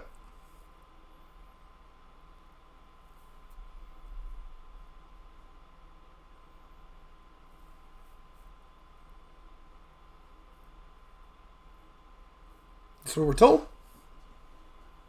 Believe the economy's doing great. That's what we're told. We're told there's no crisis at the border. Look at the Ukraine situation. What are we, over a year now? Doing good, Omar. Over a year now when I made this joke? The two arguments from the Ukraine people?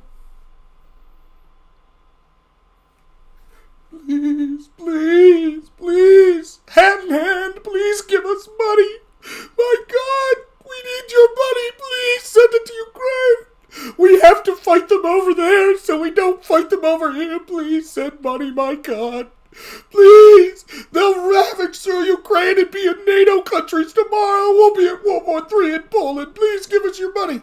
Well, geez, I don't know about that. If we're giving money, if Ukraine or if Russia wins, then we wasted all this money and it'll end up in the hands of Russians. Nah, dog, come on. Russia's fucking getting their ass kicked.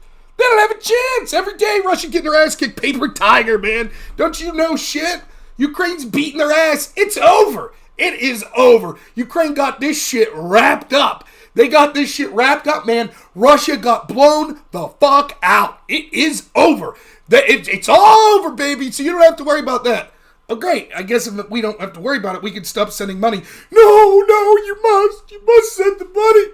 If we don't send them the money, they'll ravage Ukraine and they'll be in Poland tomorrow. Oh, my God. It'll be World War III, please. That's been their argument. For every year I've been making that argument. Where are we at today? You tell me, is Russia winning or losing? What's the narrative today from the experts? What's the narrative? You tell me. Switches every day. Russia's getting their ass kicked. It's all over. Oh, wait, we need money. Russia's about to kill us all. We'll be speaking Russian next week if we don't send the money. What's the argument here? Now, I remember, what is it now, a year and a half ago, talking to Dylan Burns? On the ground in Ukraine. He says it's over. That's what he said like a year and a half ago. It's all over. War's over. Russia lost. Russia can't win. They got embarrassed. It's over. Now it's just a matter of how fast. Russia lost. That's what he said. What he said a year and a half ago. Then I debated him about 8 months ago. 6 or 8 months ago. I said, Dylan, curious. You said it was over. You said Russia lost. And yet here we are, months later. What's the deal? And he said, oh, no, wait. When I said Russia lost, what I meant was they might be able, depending on how things go, to keep certain areas of Ukraine.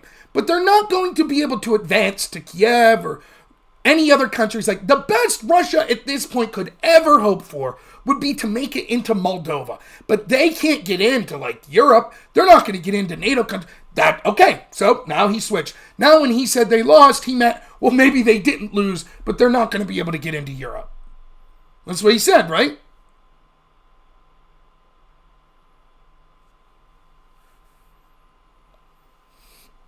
Now where are we? Well, the argument we're being told by our establishment is we have to send this money so we don't end up fighting Russia ourselves. But I don't see Dylan Byrne correcting the record. Dylan said that's impossible. Russia's so weak they could never make it into NATO countries. That's what he said. But weird, he's not correcting the record on that. Isn't that strange? What's the argument now?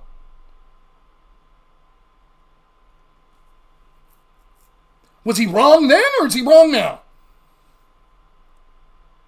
I debated Bastiat on this. I knew what was coming down the pipe if it was evident. Bastiat says, well, I think we do this. How long ago was that? Over a year ago? I debated Bastiat. He says, well, we just need to send this money. But I said, let me ask you a question at the end of the debate. I said, Bastiat, what if we find ourselves 3 months from now in the exact same debate? Well, we got to send another $10 billion.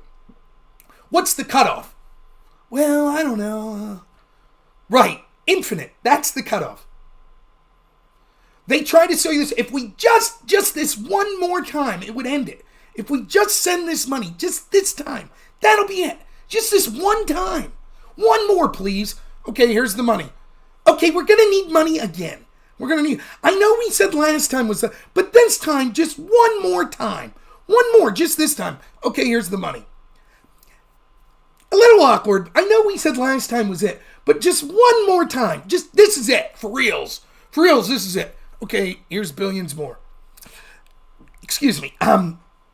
We really do thank you, but, just one more.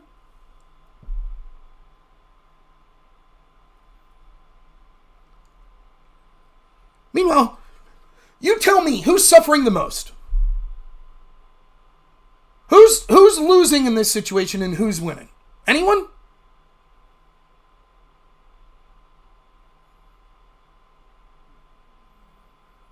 Who's the winners and who's the losers?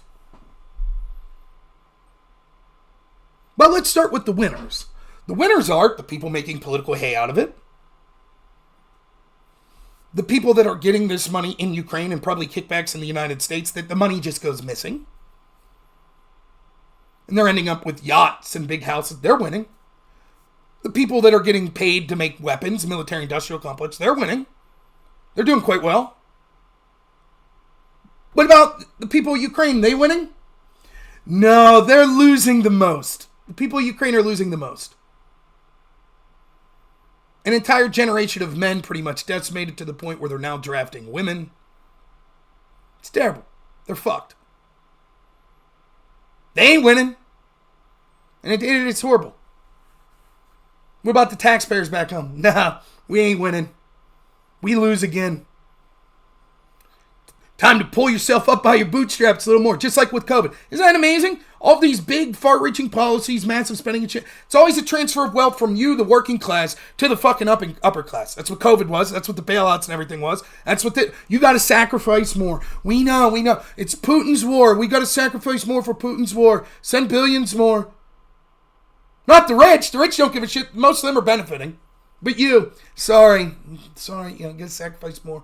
And yet you know what the problem is? The problem is you're selfish. You need to sacrifice more for Ukraine. I don't know if that's true or not. Tight house, I couldn't tell you. But you hear stuff like that.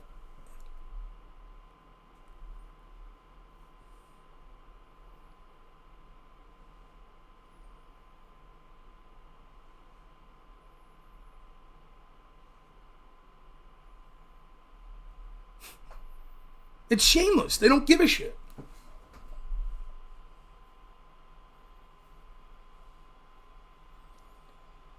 But Rob, you don't care about the Ukrainian people. Bullshit, I do. And I knew what would happen if we prolonged this war by sending money. Same shit that happened in Afghanistan. Same shit that happened in Libya. That the real losers, the ones that would lose the most, would be the people of Ukraine.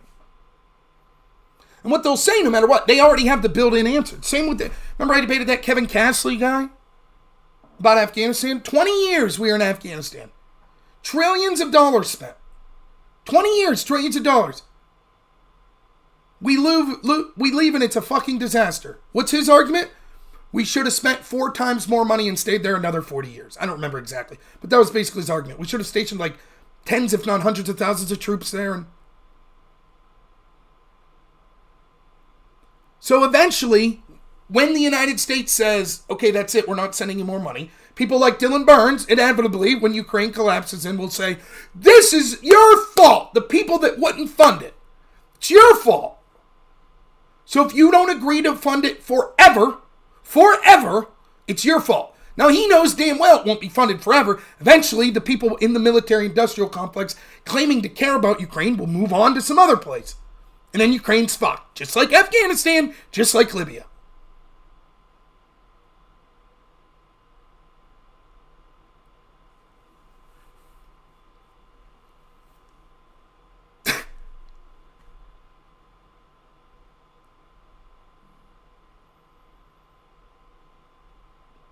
But that's it. It won't be. It's the same shit with Afghanistan. The exact same debate. The exact same one. See, we should have never came home. So what? We were just supposed to stay there for 80 years? No, 1 more year would have did it. Oh, the first 20 didn't. We were told every year, yep, this is it. Things are going well. Things are looking great. Yep. 20 years, no progress. 21 would have did it, right? Up, you pulled just at the... Isn't that amazing how it always works? Just at the last minute, we pulled out. We were at victory in the clutches of our hands.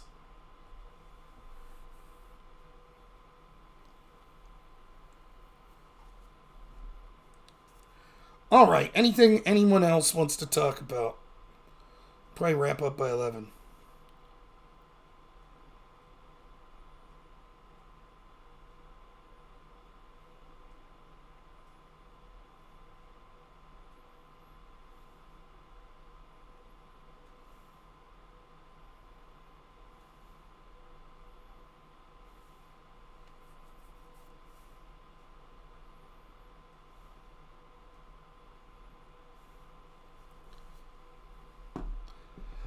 Yeah, I watched that Brett Weinstein. That's worth watching. That would be Tucker Carlson episode 72, where he interviews Brett Weinstein, who goes to the Darien Gap, which is in Panama Canal. It's in Panama. And I'll dissect this as quickly as possible. He talks about how insanely hard it is to get through this gap. It's like jungle. It's insanely hard. And he's talking about running into these camps of illegals that are trying to come into the border to get to the United States. And he's talking a little about it. Basically says there's 2 different types of camps. The first camp, you can tell he's sympathetic towards, but he says they're economic migrants. They're not political asylees, but you're sympathized with them. And he said you'd see men and women and kids, and most of them are coming from South America and places like that, and that they're talkative and honest and forthright and sympathetic. People trying to get better economic opportunities. People still should not be allowed in because we're full up, thank you very much, and they're not really political asylees. But regardless. But then he talks about this other, it's like Santa C, I think he calls it, this other camp that they go to, and it was all Chinese people, like adult Chinese men. And they were not friendly. And they were hostile.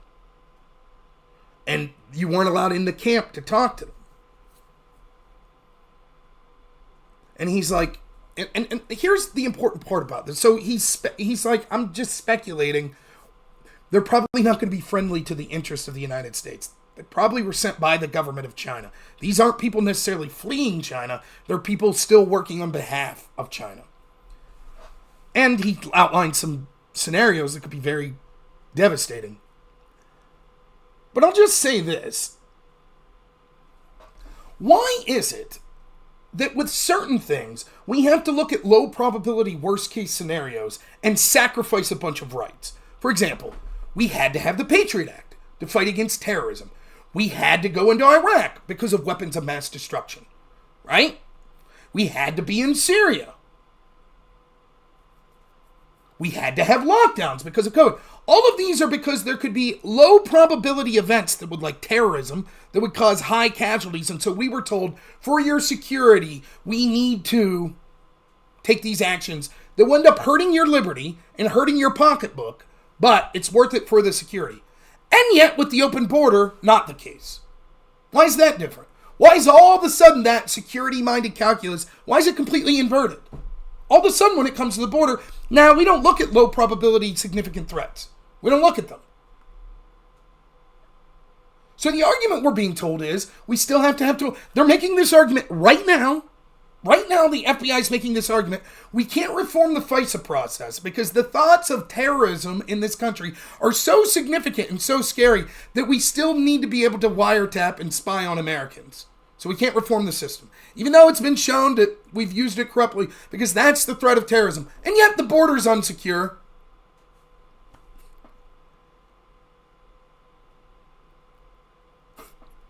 We have to spy on Americans because potentially foreign terrorists could come here and do something shitty. Okay, well, why don't we try to stop the foreign terrorists from coming here? No, we can't do that. Open borders, dude. But we gotta keep spying on you. We gotta take your guns away. How about this? Like, here's an easy one. All the shit and restrictions we had during COVID, and yet they had an open border that were letting people, including people that tested positive from COVID, into the fucking country.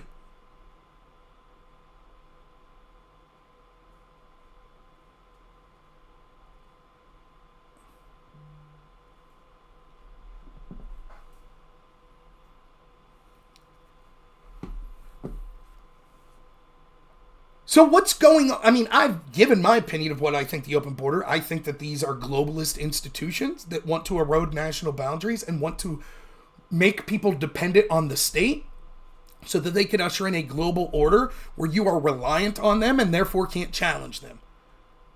If you need your master to feed you and give you food, then you can't criticize your master. And to achieve that, and an erosion of national boundaries, they need things like open borders, and they need to take out the middle class, which is exactly what flooding the country with cheap labor will do.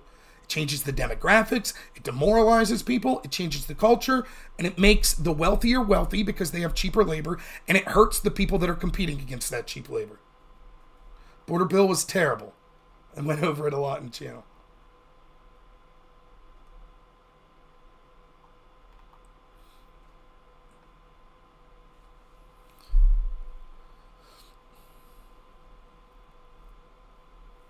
Yeah, just like Rome. Any other topics people want to talk about? You know, I forgot when I was rude to Tiberius D. I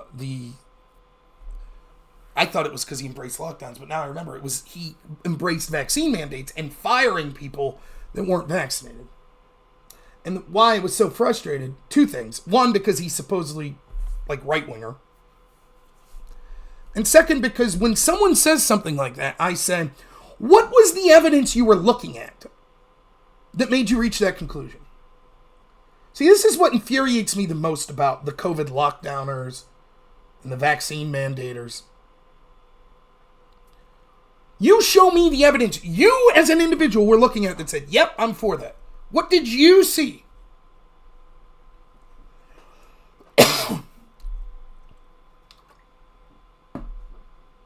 If you are going to support an authoritarian measure that will literally significantly damage millions of people's lives, like telling them they have to be locked down, or telling them that they should be fired for not taking a medication they don't want. Yeah, I think he claims he did, True Legend. Okay. Show me why you reached that conclusion. What was the evidence? What were you looking at that said, here's why we need vaccine mandate? What were you looking at? Show me. Was it just your Joe Biden say it? Did you look at any evidence? You just listened to Dr. Fauci? What was the evidence they said that persuaded you? What was it? And none of them can cite it to you. Well, I've done the same thing with the Conaboy on lockdowns. He supported lockdowns. Why? Show me the evidence. Not now. I mean, you're full of shit anyways, because the evidence now shows quite clearly lockdowns were a fucking disaster. But don't try to post hoc justify. You wanted to strip Americans, millions of them, of their rights. So tell me how you reached that conclusion. What were you looking at when you made that decision?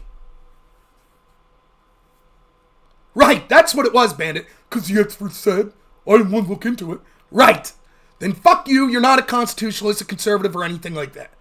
And you ought to be shamed. Because the problem is, what if you're wrong? And I said this from the get-go about COVID. I didn't make any fucking recommendations to people.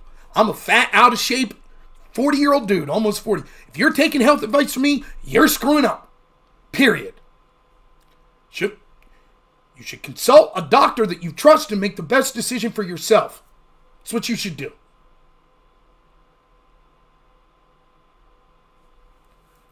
But let's say I did. Let's say I came out and said, you know what you should do for COVID? As long as you take vitamin C, then don't take any vaccines or anything. You'll be completely protected from COVID if you take vitamin C. Let me be clear. I'm not saying that's the truth. I'm just saying it hypothetically if I would have said this. So I made a recommendation. I gave you a recommendation for your health. And let's say you do that. And you go out and you take vitamin C and then you get COVID. You're hanging around people that are, I have COVID. You're like, I'm protected. I have vitamin C. And then you get COVID. People might say, wow, that's really shitty. Rob suggested something that people did that was detrimental to their health. And it would be kind of shitty. I don't deny that. But you know what's shittier? Not just saying, this is my suggestion, but saying, I think you should be forced by the government to have to do X. So I'm no longer saying, I recommend you do X. I'm saying the government should force you to do X. And then the government forces you to do X, and it harms you. And then going, oh, my bad. Sorry about that. That's worse by a magnitude. Magnitude's higher worse. And so when I see people, particularly right-wingers, conservatives, constitutionalists, whatever you identify as, that cheered that shit on, it's the same with the left, but it's even worse with the right. How do you defend yourself? Now, if you said, here's what I did. I was looking at these studies. I listened to this guy. I read this report. I talked to these doctors. Yeah, it turns out I was wrong, but I tried my best to find information. But if your answer is, I don't remember, well, then it sounds like you made that decision without making a good effort to get some information. Sounds like you just heard something was like, yeah, I'll go with that. And as far as I'm concerned, that makes you a piece of shit of the highest degree. What next? Lock people up for climate change? That's what I heard. That's what scientists told me. Lock them up. Right?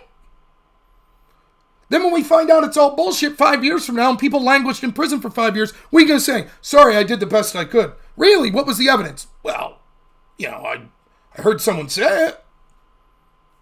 Sorry, dude. Sorry about those 5 years. Anyways, like and thumbs up and like my videos. Be sure to subscribe.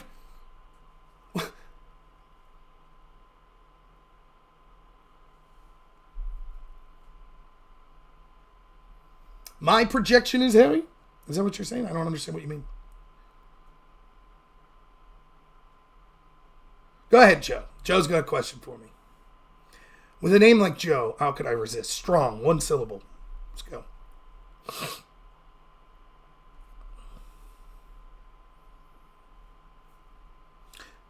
And we talked about this, the one panel I was on. It was like, the difference is the left, on this particular panel, you could see it. There were 4 right-wingers and 4 left-wingers, allegedly right-wingers. But, and the difference on the panel was, the left was like, you don't have any rights. The government could tell you whatever the fuck they want, and you have to do it. The onus is on you to prove that it shouldn't happen in each individual situation. Whereas on the right, I'm like, no, you have these freedoms, you have these rights, and then in the rare situations where those rights need to be temporarily restricted, the impetus is on the government to prove that it's necessary. So they think government always has the right to restrict you, and you have to prove each time why not. And I say, no, you have the right to do all this stuff, and the government has to prove in a situation why. That's the difference. And it's not just left-wing people, apparently, it's also right-wing people that are like, no, lock you down. No, vax mandate for you. And you're like, okay, prove it. Why? Where's the science? We don't have to. You have to prove we shouldn't lock you down. Your question's being blocked. Maybe you're using a bad word that YouTube doesn't like. Try to rephrase your question.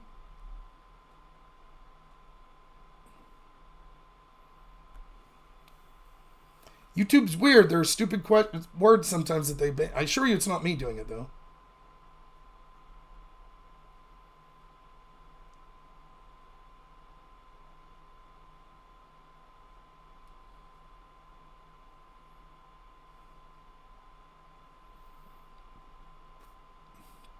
But we'll be wrapping up here, so we'll try to answer Joe's questions. Anything else people want to discuss?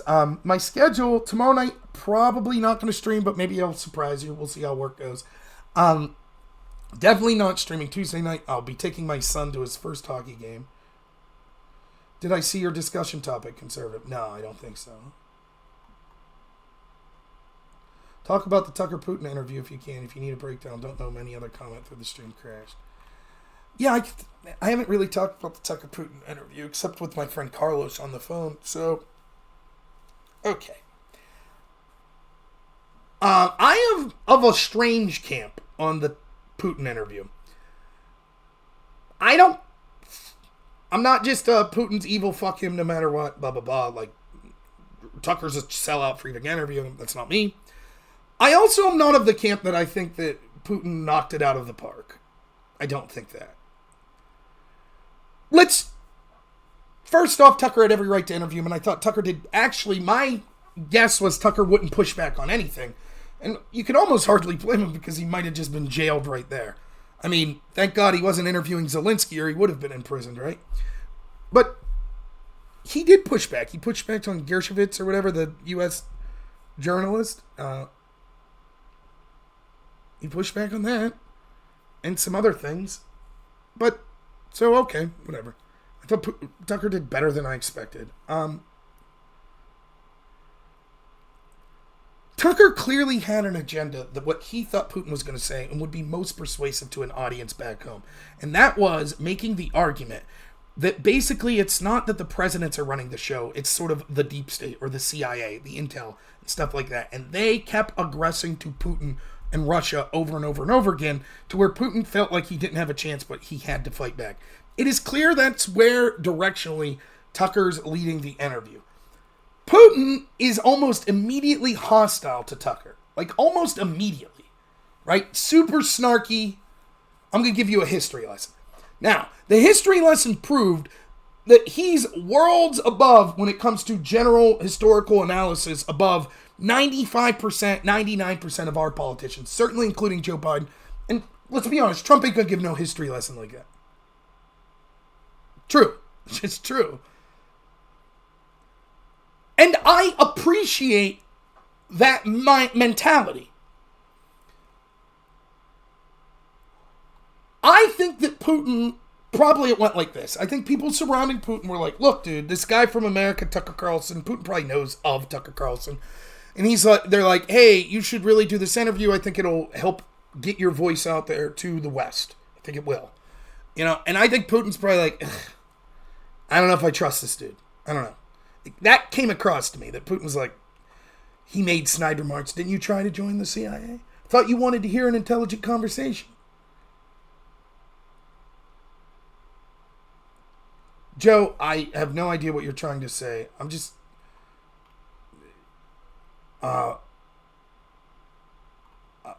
sorry. I don't think I'm the only one. Capital punishment for drug dealers? I don't know. Probably not. Anyways. Yeah, probably saying drug was what... drug dealer, probably not allowed to say in chat. I don't know. I guess it would depend on the circumstance. I mean, maybe if it was someone that brought in tons and tons of fentanyl, but like some guy selling weed, no. Anyways, moving on. Also, there are questions about the death penalty, but in general, but where was I? With Tucker, right? So I understand. You all tell me if I'm wrong. Putin said many things, and many of them I think are great points. But in general, to the question of why did you invade, what do you think his central answer was? The primary justification.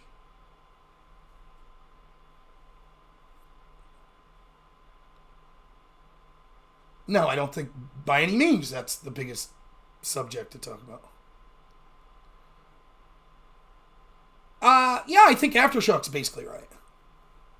Sort of you as well, Luigi, but to me this is our land. Historically, these were Russian lands. These are Russian people.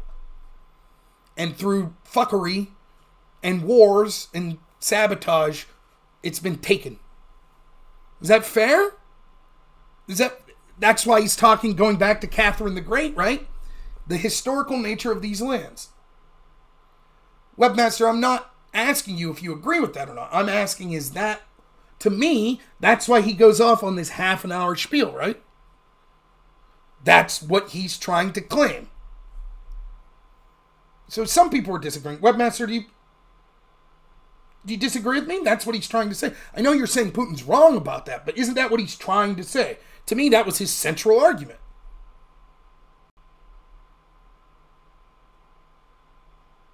Well, I don't even think it was indirectly. I think that was the central argument. I find that argument unpersuasive. If that's the reason, if I could sit down to Vladimir Putin as a person, not as him president and me, some shithead in America with this channel, but just person to person, and it would never get out of the room, and I'd be like, dude, what is the number one reason you invaded? And if he's like, here's why, man, because these are Russian lands, because let me give you a history lesson, I am not persuaded at all. That argument does not move the needle for me. And Putin is the bad guy, unequivocally, if that's the reason. It is not legitimate. That is not... I'm not saying it's not legitimate because he's wrong. I'm saying I'm unpersuaded, dude. Just like I'm unpersuaded by a Native American saying, give us our land back. Just like I'm unpersuaded by Palestine saying, this is our land. From decades upon decades, centuries ago. Unpersuaded. Just like I was unpersuaded by Milosevic saying, this is our land from centuries ago. Sorry, no. Unpersuaded. Nope. Now, if you're persuaded by Palestine's argument that actually these are our historic lands, then Russia's argument makes sense. You might say, but I disagree, these aren't historical lands. But that type of argument makes sense. I'm unpersuaded. That's not it. That's not doing it for me. Sorry, I know shit was different in the 1600s. Sorry. I'm more persuaded, and he does go on to make these arguments, but I'm more persuaded by the argument, listen, the West keeps expanding and fucking with Russia. It keeps doing it. It's expanding NATO. It violated the Minsk Agreement. That's persuasive. When he's talking about, like, look, I talked to Bush. And I'm like, Bush, we want to work together, basically. We want to be... And he's like, Bush is like, yeah. And I talked to Obama. And Obama's like, they did what? And then, basically, they leave and they talk to their people back at the State Department, the CIA. And then they write me a letter. It's like, we can't do that. So, you know, the most persuasive point to me is when Putin's like, I approach them and I'm like, I want to join NATO. We want to join NATO. Would you let us join NATO? Or we want to work together with missile defense. We want to do that. And they're basically like, go fuck yourself. That's persuasive.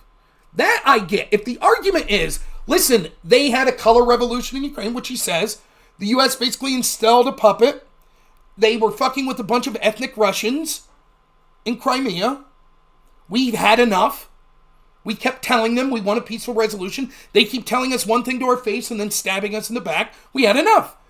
That's a persuasive, and that's clearly what Tucker's driving to that point, and also driving at the point that it's not the president making this decision. It wasn't Barack Obama. It wasn't George Bush. It's the people behind the scenes. That's a more persuasive argument, but that's not what the thrust, the biggest part of Putin's argument was. So, does Putin sound smarter than Biden? Yeah. Would it be nice to have someone who has a level of historical intelligence like that as our leader? Sure. But strategically, did Putin use his time in the most valuable way? No.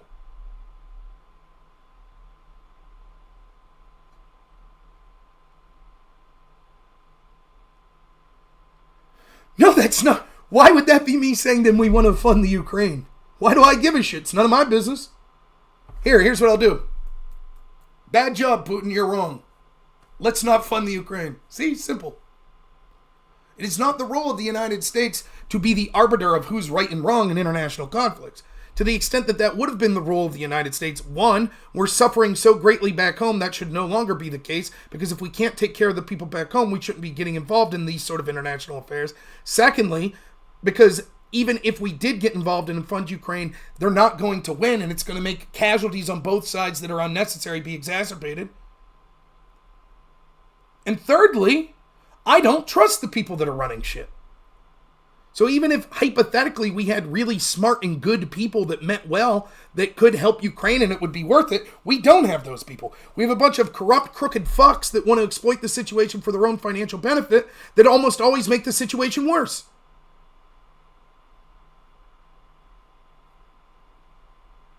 That's right, EOD. You're conflating something. I could say, I think that's wrong over there. And still say, with some, watch me do it in another situation. I could say, I think it's wrong that Palestine attacked Israel in that way on October 7th. I also don't think we should give one fucking dime to Israel. Let Israel deal with it. See? Simple. You might say, I think Israel's in the wrong. I think what they're doing, in some senses that's true as well. I think the fact that Israel's not targeting the leaders of Hamas that we know are in places like Qatar says volumes. But let's say that you take that stance. You're like, actually, I support Palestine. I think Israel's committing genocide, blah, blah, blah.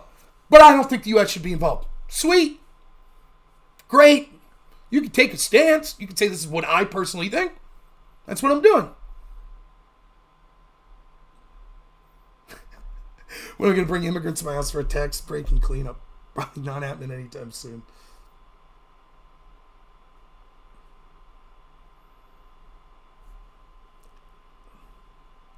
We shouldn't be giving Israel that annual money either.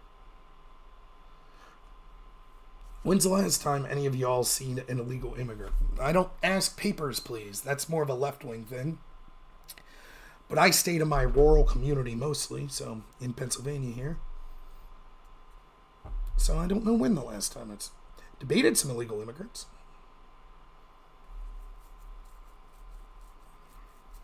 They're really in corners waiting for work where I'm at.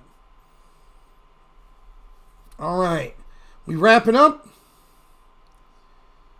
It's funny, too, but on that note, like, people were joking modern day slavery. I made this argument. I remember writing it. I tagged it, like, tried to make it sound impressive. I called it the immoral argument, the Bernie Sanders argument, right?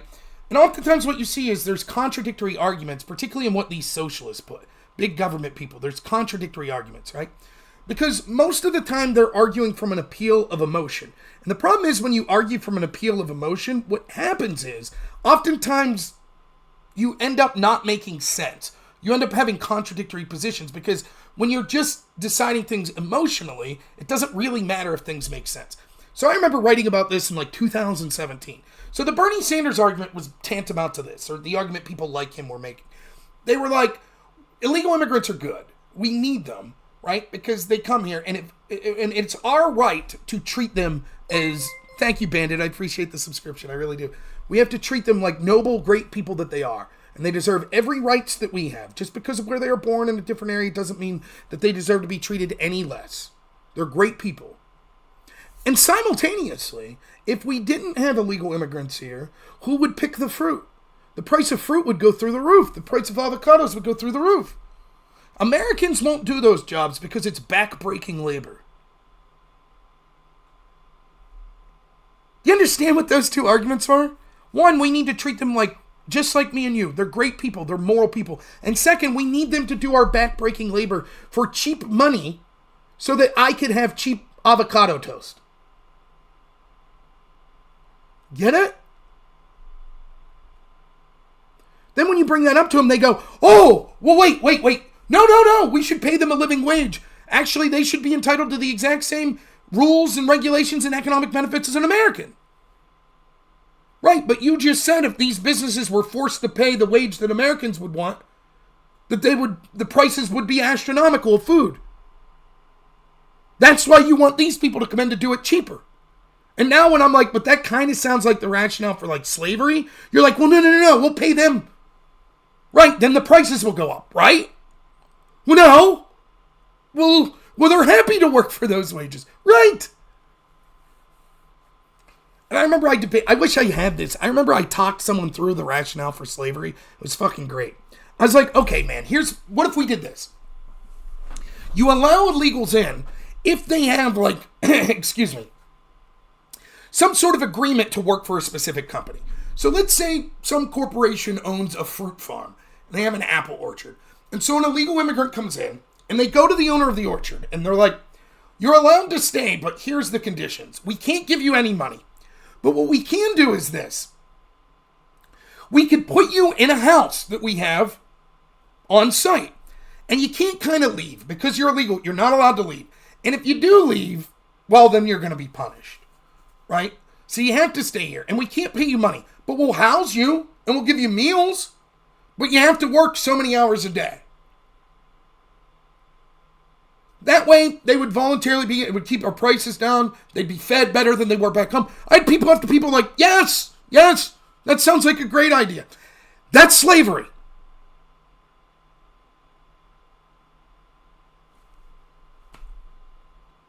How is that any different than saying, well, the slaves that came from Africa were better as slaves over here than they would have been over there?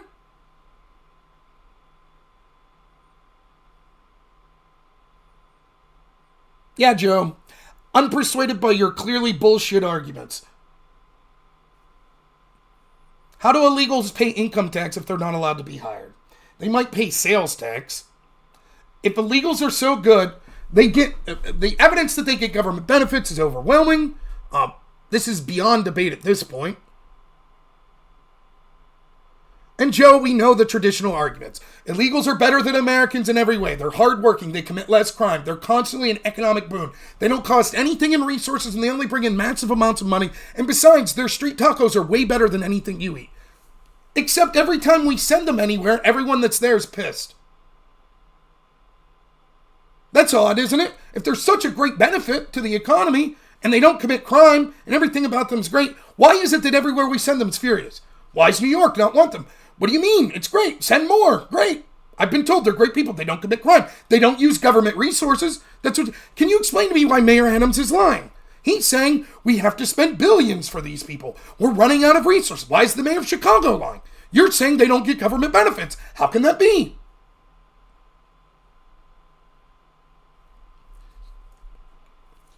Why are all these false narratives? There you go. These Democrats are lying.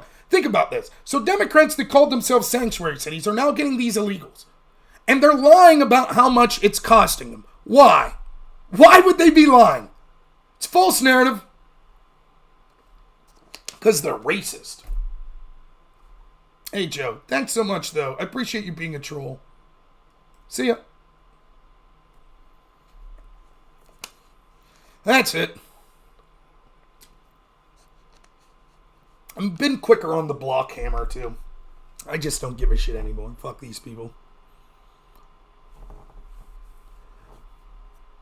Go to a lefty show, Joe. Have fun.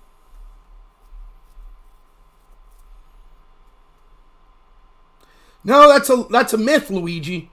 They're not getting free housing in hotels. That's a myth. That's a lie. Racists are spreading that lie. Actually, they're massively improving the landscape of California, or New York and Chicago. I'm done with these people. Fuck them. Laugh at them.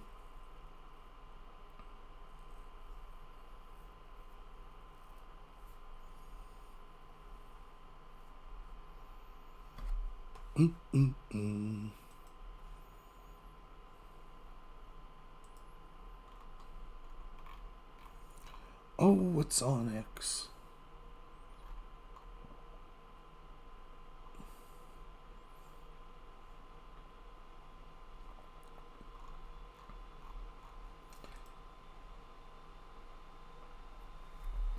It's just the denial of reality. I mean, I guess the best denial of reality right now, I didn't even mention this yet, like the people that are like, all these people like Pete Buttigieg and Kamala Harris, they're coming out and they're like, oh man, listen to this Pete Buttigieg. Just like, I'm exaggerating here, but this is Pete Buttigieg. Dude, you want to get your fucking mind blown? Listen to this shit. So anyways, Mayor Pete here. You know me, Mayor Pete. Yeah, so anyways, I'm the Secretary of Transportation, so I know about trains and shit. Like, you know what I mean? Trains and airplanes and cars. And I'm talking to all these, like, engineers, and we're like, trains and travel and stuff like that. And they're like, I kind of know my stuff, but these engineers, they're like, whoa, they know their shit. Anyways, we bring Joe Biden in. He's blowing us away. This dude's working on the trains. He's fucking telling these engineers shit they've never heard of. He's too smart. We're like, whoa. Wow, man, we can't keep up with Joe Biden. We're going to need an entire team of engineers, the best the world has to offer, just to keep up with Joe. Then he was doing handstands and pull-ups and as he was answering questions. Munster, my favorite cheese. Or smoked cheddar. I like some Swiss sometimes, too. They really want us to believe, in private, Joe Biden is sharp as a tack, man. This guy's brilliant. He knows more than everyone. He's brilliant. Physically capable, mentally stronger than any of us. It's just, he has the misfortune of every time he's in public of looking like a human vegetable. But other than that, it's just purely coincidence. That, and mark it down. This one, I saw someone today say, I can't wait for the Bob Woodward book 6 years from now that comes out, and it's everyone in this administration going, yeah, we knew Biden had dementia. They don't care. They'll lie right to your fucking face. They don't care. They don't give a shit. They don't care. It's the same with the border. Everybody can see a border crisis. No crisis. What are you talking about? Huh? What? Wait, border crisis? What the fuck? You nuts? Yeah, look at this picture. You see these people? They're at the border right now. Huh? What? I don't know. I don't see that. What? Was this fake? Is this AI generated? Is this like, this is like from a movie, right? A movie or something. What are you talking about? Border? What the fuck? Border crisis? Huh? Sounds racist. Sounds racist to me. Border crisis? What? Now all of a sudden, there's a crisis at the border. It's Trump's fault. Trump's fault. Trump's fault.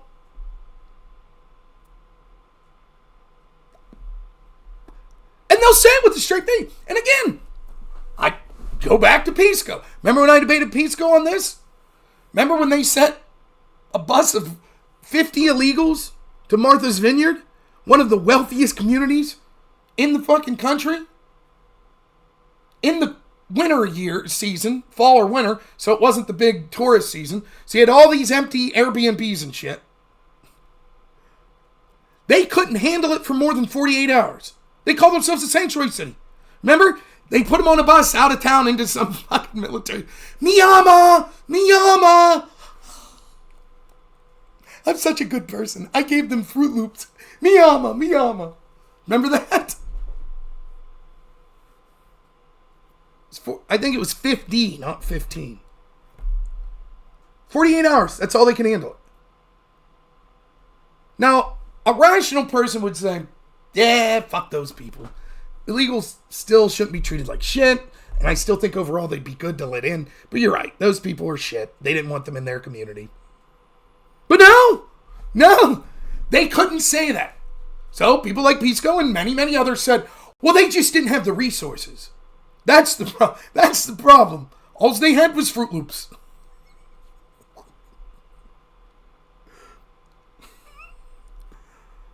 So wait a minute. These poor border towns taking tens of thousands of people a year, they could do it. But the wealthiest community in the country, one of the wealthiest, couldn't handle 50 people for 48 hours. Now, there ain't going to be, to my knowledge, 50 illegal immigrants coming into my little town where I live. But I could see a situation for, say, a football team's bus breaks down, and it needs massive repairs, and we have to put them up for a night or two. My little hole-in-the-wall town, where people probably average about $35,000 a year, family income, would, with ease, be able to house and support 50 football players that would be eating a lot for 48 hours. Easily. But not Martha's Vineyard. Probably 10 times bigger than my community. Everyone way wealthier. Couldn't do it. Miyama! Bye-bye! Thanks for coming. Oh, we're such good people. We gave them Fruit Loops. Oh, my heart is a flutter. I'm so good. We did it. Miyama! And that's what Pisco said. That's his argument. We don't know. Just because they're wealthy, maybe their public budget, they spent frivolously and they don't have a public budget. Right, then private citizens could have housed them. No, they couldn't. They're strapped too. This economy's so fucking good, but the wealthiest amongst us can't take up care of 50 illegals for 48 hours.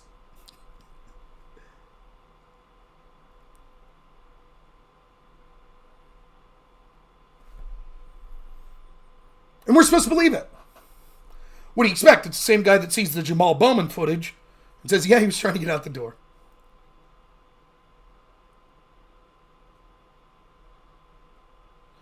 I don't have anything against Fruit Loops, but they couldn't make some crepes or fucking omelets? Come on.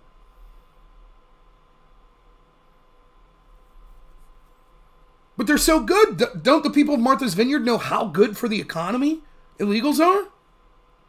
Don't they know? It's going to massively boost their economy. They don't use government resources. They're intelligent, great, hard workers. Right? Leave them move in. You have empty buildings here. Here you go. My father-in-law hauls mobile homes. They could build a bunch real fast. They could order them, get them delivered to Martha's Vineyard. Like that. Week or two. No problem. Just get them set up, right? Oh, no? But it's just a myth that they use resources. They're great. Everything about... They commit less crime than the average American. It should be yeah. That debate, that was from like 2 weeks ago, yeah. It should be on YouTube as well. And they'll say that with a straight face. Then they'll go, now let's look at the Her report. Now actually, this report right here, I just don't, with prosecutor discretion, blah, blah, blah, blah. Dude, you tried to claim with a straight face Martha's Vineyard couldn't support 48 people for more, or 50 people for 48 hours. You said Jamaal Bowman was actually trying to get out the door, even after as the most likely scenario, even after we see the video. You said, again, to me, the absolute ultimate is, and this is what I'm talking about. When you're bad faith, you end up saying shit that's contradictory. He says out of the gate, oh, the idea that Bowman pulled that alarm and didn't intend for the alarm to go off is nonsense. Clearly he did. Okay? Then he says, lying to the police. It's a horrible crime. We need to charge it. Absolutely. That's something that needs to be charged. And then you're like, okay. Bowman told the police that he didn't intend the alarm to go off when he pulled it. Now that's it. That's end of debate. End of debate. And Pisco would have to say, yeah, he should be charged then based on what I've said. Yeah, I guess you're right. But he can't do that. Instead he says, well, here's, so yeah, clearly it's a lie if he says he didn't intend for it to go off. And clearly I've said that people that lie to police should be charged. So it sounds like I'm saying Bowman should be charged. But that would mean that there's a double standard because they charged people connected to Trump. But I know. Yeah, when Bowman said, I didn't intend for the alarm to... I understand, Rob. Now I see where you're confused. Here's the problem, Rob. When Bowman said, I didn't intend for the alarm to go off, here's where you got confused, Rob. You thought that he meant he didn't intend for the alarm to go off. But what he really meant was he did intend... You see where you got confused, Rob? When he said, I didn't intend for the alarm to go off, he clearly meant I did intend for the alarm. See, no contradiction here. No. See, and why would you say I'm bad faith, Rob? Why would I be bad faith about this? I mean, come on, Rob, that's ridiculous. Why would I be bad faith? Clearly the man, when he said, I didn't intend for the alarm to go off, clearly meant I did intend. And how dare you call me bad faith? How dare you? What would my incentive be to be bad faith? And by the way, all of the corruption you talk about's a hoax. It's all been debunked. It's all debunked. It's debunked. It's a hoax. Nothing to see in any of it. That's the left in a nutshell. That's why it's so fun to debate Pisco. Watch him fucking squirm. And then just watch his audience go, oh man, Pisco, you fucking crushed Rob. Whoa, like Rob's a fucking smooth brain. He thought when Bowman said, I didn't intend, that he meant he didn't intend, when like clearly, Pisco, you killed him, where it's like, yeah, he did intend. When he said didn't, he meant did. Like, whoa, you fucking rocked it, Pisco. Man, I'm going to it. Hey, Rob, every time you debate Pisco, you get fucking crushed, man. Like when he crushed you that time, he was like, yeah, Bowman was trying to get out the door. Like with that video, clearly he was trying to get out the door. And then when he was like, yeah, well, when Bowman said I didn't intend for the alarm to go off, he clearly meant he did intend for the alarm to go back. Like, yeah, you're fucking smooth brain, man. Yeah, how about that? Fucking A, man. Crushed him. Crushed him. Woo!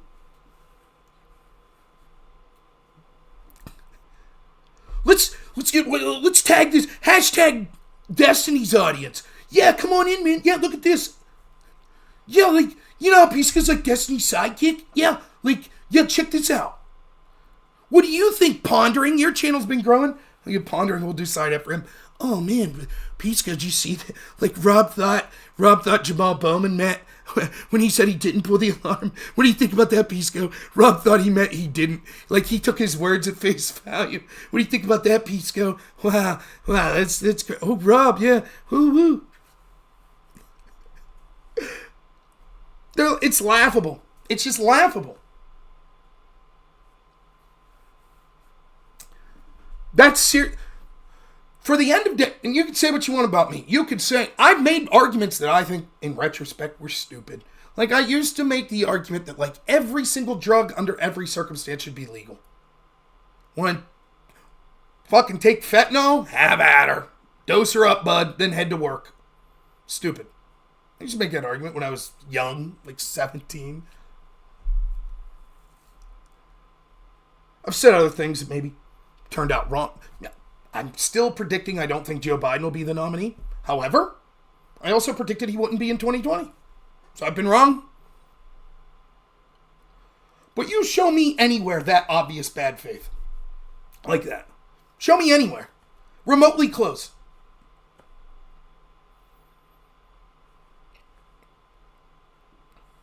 You could say I'm a fucking idiot. You could say I'm a conspiracy brain. But you show me being that bad faith.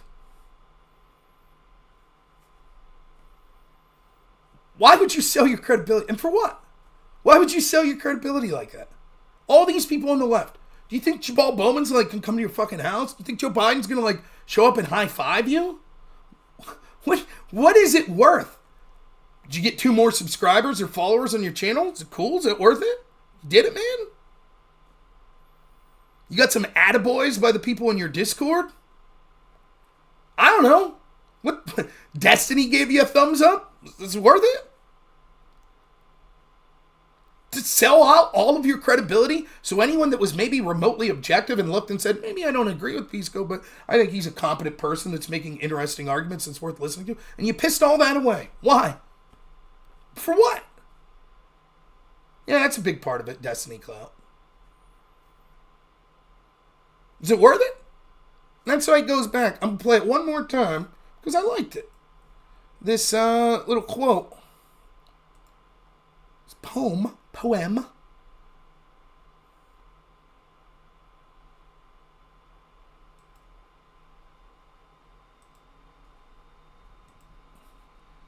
Don't worry, it'll probably crash my computer, so this will be the end. Think about that. Think about what we just talked about. People selling their credibility for nothing.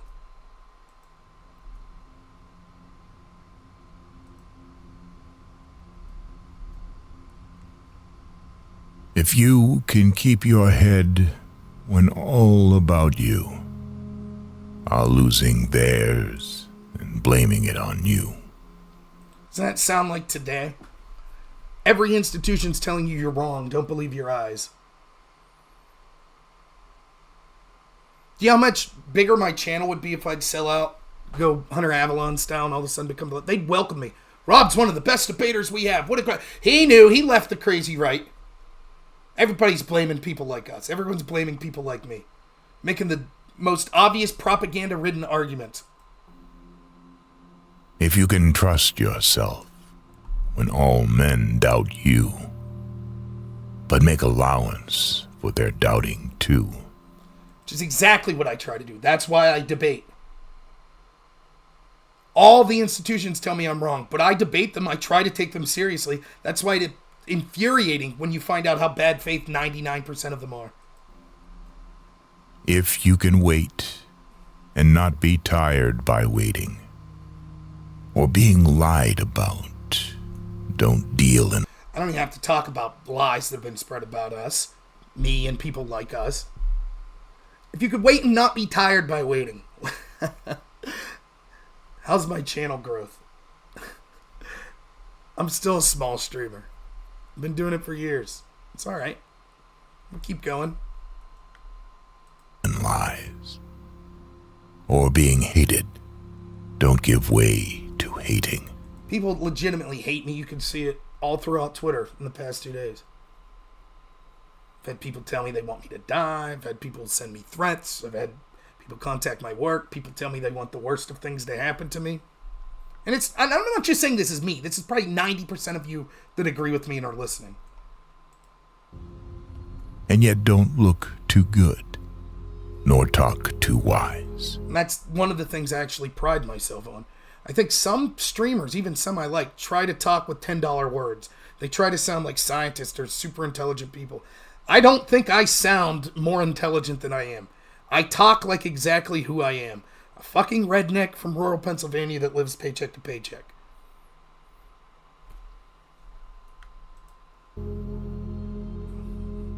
If you can dream and not make dreams your master.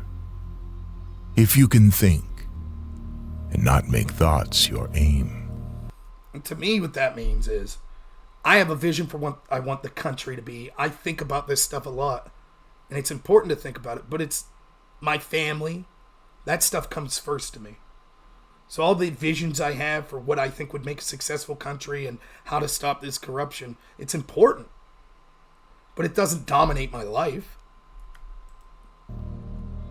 If you can meet with triumph and disaster and treat those two imposters just the same. That's something I've always believed. I've always said that.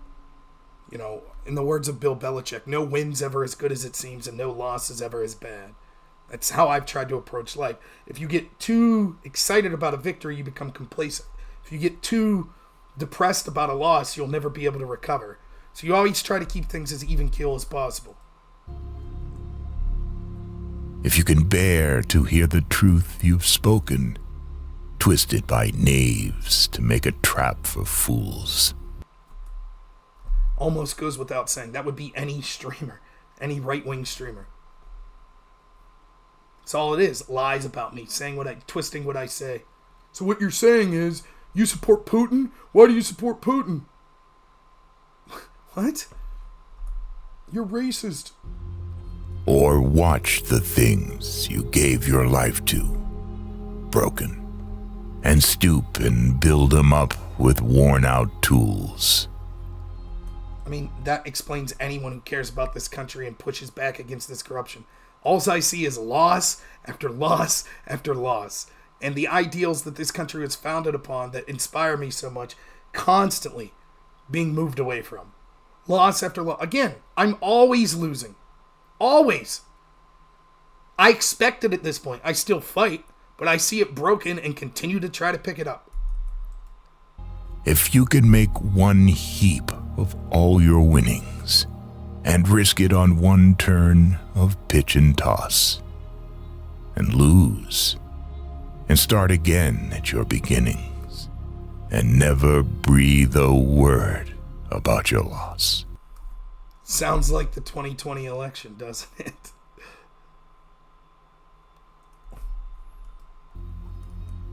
If you can force your heart and nerve and sinew to serve your turn long after they are gone, and so hold on when there is nothing in you except the will which says to them, hold on. To me, that's something I've been thinking about a lot lately. In my personal life, I need to get better at willpower. So I'm trying to lose weight, trying to exercise more, eat healthier. But to me, that's really the crux of it all. Do you have the will to make positive changes?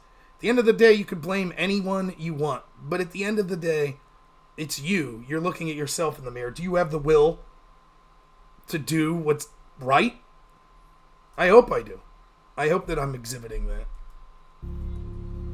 If you can talk with crowds and keep your virtue, or walk with kings, nor lose the common touch.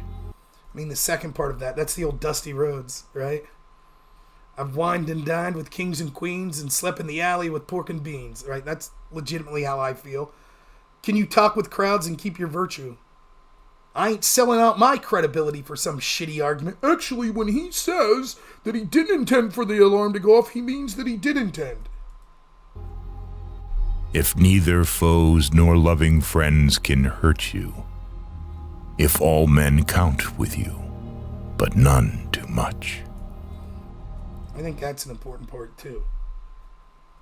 I've said this many times. The lesson I learned from my dad and my grandpa.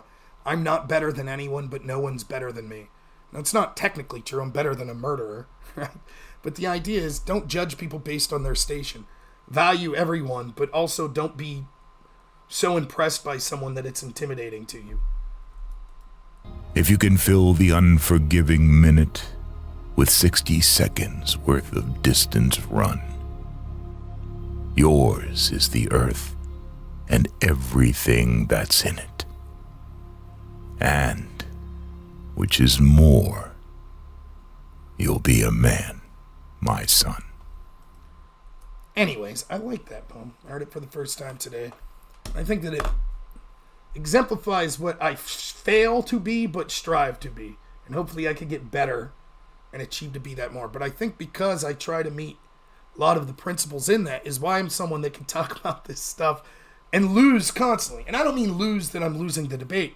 I mean that ultimately the actions that come out of our society are antithetical to what I want to happen. The deep state grows. The corruption goes unpunished. The narrative moves on. The politician I suggested and voted for loses. It's 95% of the time. And even today on Twitter, I saw people going, "You're miserable." I don't think so. I think I'm one of the happiest people you ever meet. I don't know. I think I am.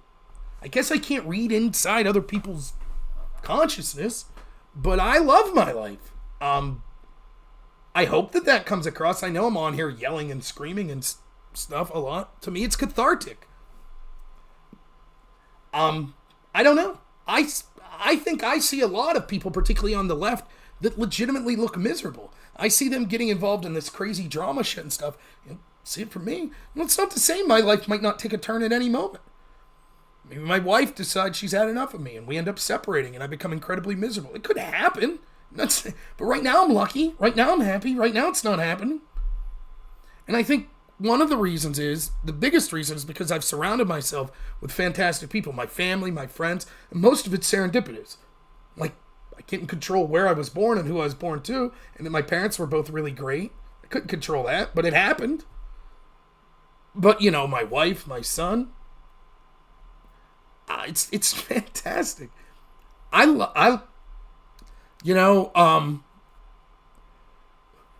My son stayed at my mother-in-law's last night, and so this morning I get up, and me and my wife are just laying in bed watching TV, and the phone rings, and it's Grandma, and she's like, Hank wants to talk to you. He's on video phone, and he's a little upset. He missed Mom, and he always misses Mom. Mom's champ. And he says, Mom, and she goes, hi, buddy, what's up? And he says, where's Dad? That's in the top 2% of days I've ever woke up to. Every day I get to talk to that kid. I don't give a shit in the grand scheme of things if every person that I like politically loses tomorrow. At all. If it means that I get to hang out with my son every day. That's how great my life is.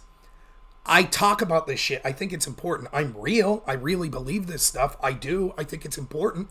I can see the country going down a bad direction. I can. But I'm incredibly happy and I'm incredibly lucky.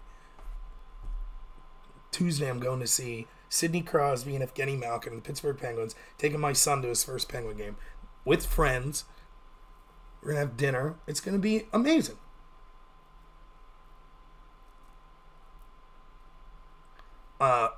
So all of these people, you know, that are like, oh yeah, Trump's going down. I don't really give a shit. I expected him. He will be found guilty in every single one of these cases. That's my prediction. He will not win the 2024 election. If he does win, he won't do what's necessary to stop the corruption. That's my belief. That does not stop me from trying. That does not stop me from researching. It does not stop me from debating. It does not stop me from doing what I think is right. It doesn't. It doesn't make me miserable. Just like that poem said, because I know I'm trying. I could try harder. I could do more. But I'm happy with what I'm doing. The parts of me that I'm not happy with are I need to get in better shape physically. But other than that, mentally, I feel amazing. I love my life. I love what I do. I don't look at myself with shame in the mirror because I'm selling myself out to some bullshit propaganda. I'm not doing that. So I'm okay. And I don't mind when the people, like I said this, I didn't mind 2018, 2020, 2022, when the people wanted to come onto my stream after those elections and go, ha ha, ha ha. I expected to lose. I expected to lose in 2016. I was pleasantly surprised. That's what I expected. So it's like, cool. You want to celebrate, you want to cheer, you want to rub it in people's faces? Okay. Karma finds us all. And that's fine. I don't care. You're looking at it like a team game, and you think Trump is evil Hitler and you just beat him? Fine. Great. You won't see me screaming at the sky like you saw Hillary supporters. Didn't happen. I said, okay, what could I have done better? That's what I did. I remember the 2022 election, I was actually in a hotel with my wife and son because he had broken his leg. He was in a cast. And so we were going to get his cast taken off because his leg had healed. So the appointment was like in the morning in Pittsburgh. So we got a hotel. And that was the election night. And I remember just watching and laughing, like sitting there playing with my son while the results are coming on the TV and on my phone. And just kind of chuckling like, here we go. You know, and my friend Carlos calling and was like, what do you think? And I was like, well, what can we do? We need to change leadership in Pennsylvania. We gotta get the GOP leadership changed. That was my big focus. What can I do? You know, now I didn't get the GOP leadership changed, but I tried. Yeah, I didn't think he had a chance in 2016. So, but anyways, that's it. That poem got me. I was energized. I'm energized. I saw that poem. Pumped. Hopefully, as far as I know, I'm still going on Tim Pool's show March 1st. Hopefully they have a debate opponent for me. That'd be wonderful. I would love it. That's the whole point. That's the message I'm going to try to get to Tim. I think that I'm probably the best debater out there on our side. I think there are people that know more than me, certainly on specific topics, but even in general.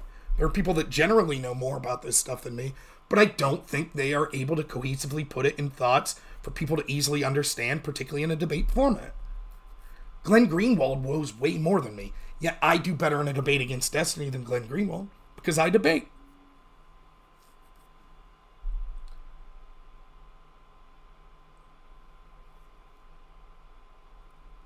Yeah, Biden or whoever the nominee is will win. Trump's not going to win. You have no idea the amount of bullshit and propaganda that'll be coming. It'll be epic. It'll make 2020 look like child's play. It's coming. And I'll happily eat crow if I'm wrong. But if I was forced to put money on Trump or whoever the Democrat is, I'll tell you where I'd put it. I ain't putting no money anywhere. But, all right. Maybe I'll see you all tomorrow. Probably not, though. So the next you'll probably see me is Wednesday. So, on the lighter side, for me, a short. What do we got it? I saw this. Yeah, I was so pumped about this. It's Yager night for the Penguins. They're all wearing the mullets. There he is. Yeah, man. Was my absolute favorite player when I was young. In the Lemieux Yager era.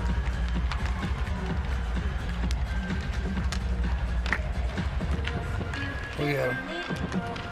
Yeah, it's fantastic. It really is. Good stuff. All right, everyone. Let's raid someone, I guess, right? On Twitch.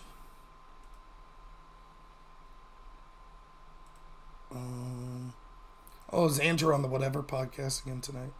Good for him. I'm grabbing the mini. All right, let's go. Wait, don't do that. Oh, for crying out loud. Why does it do this? Keeps logging me out of Twitch. Then I gotta do this whole rigmarole. 864-800.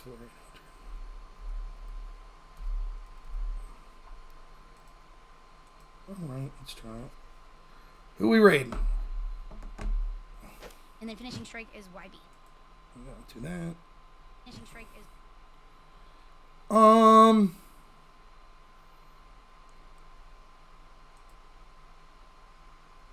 Anyone got any recommendations?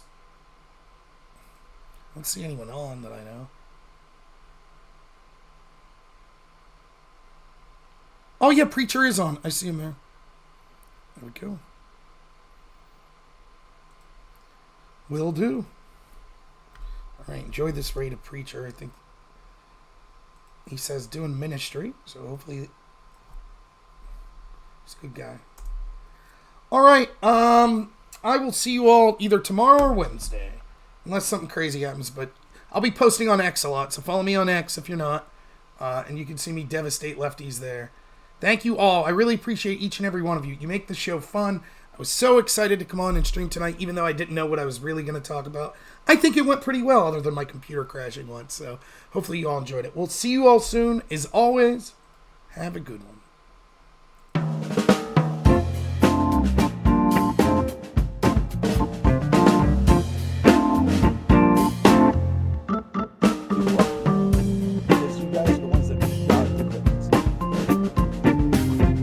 Alright guys, let's go ahead and chat here. I'm going to send you guys over. Oh man, Rob just rated it with a party of 29. Thanks, Rob. I was just getting ready to raid over to KOE Nation. Welcome in, everybody.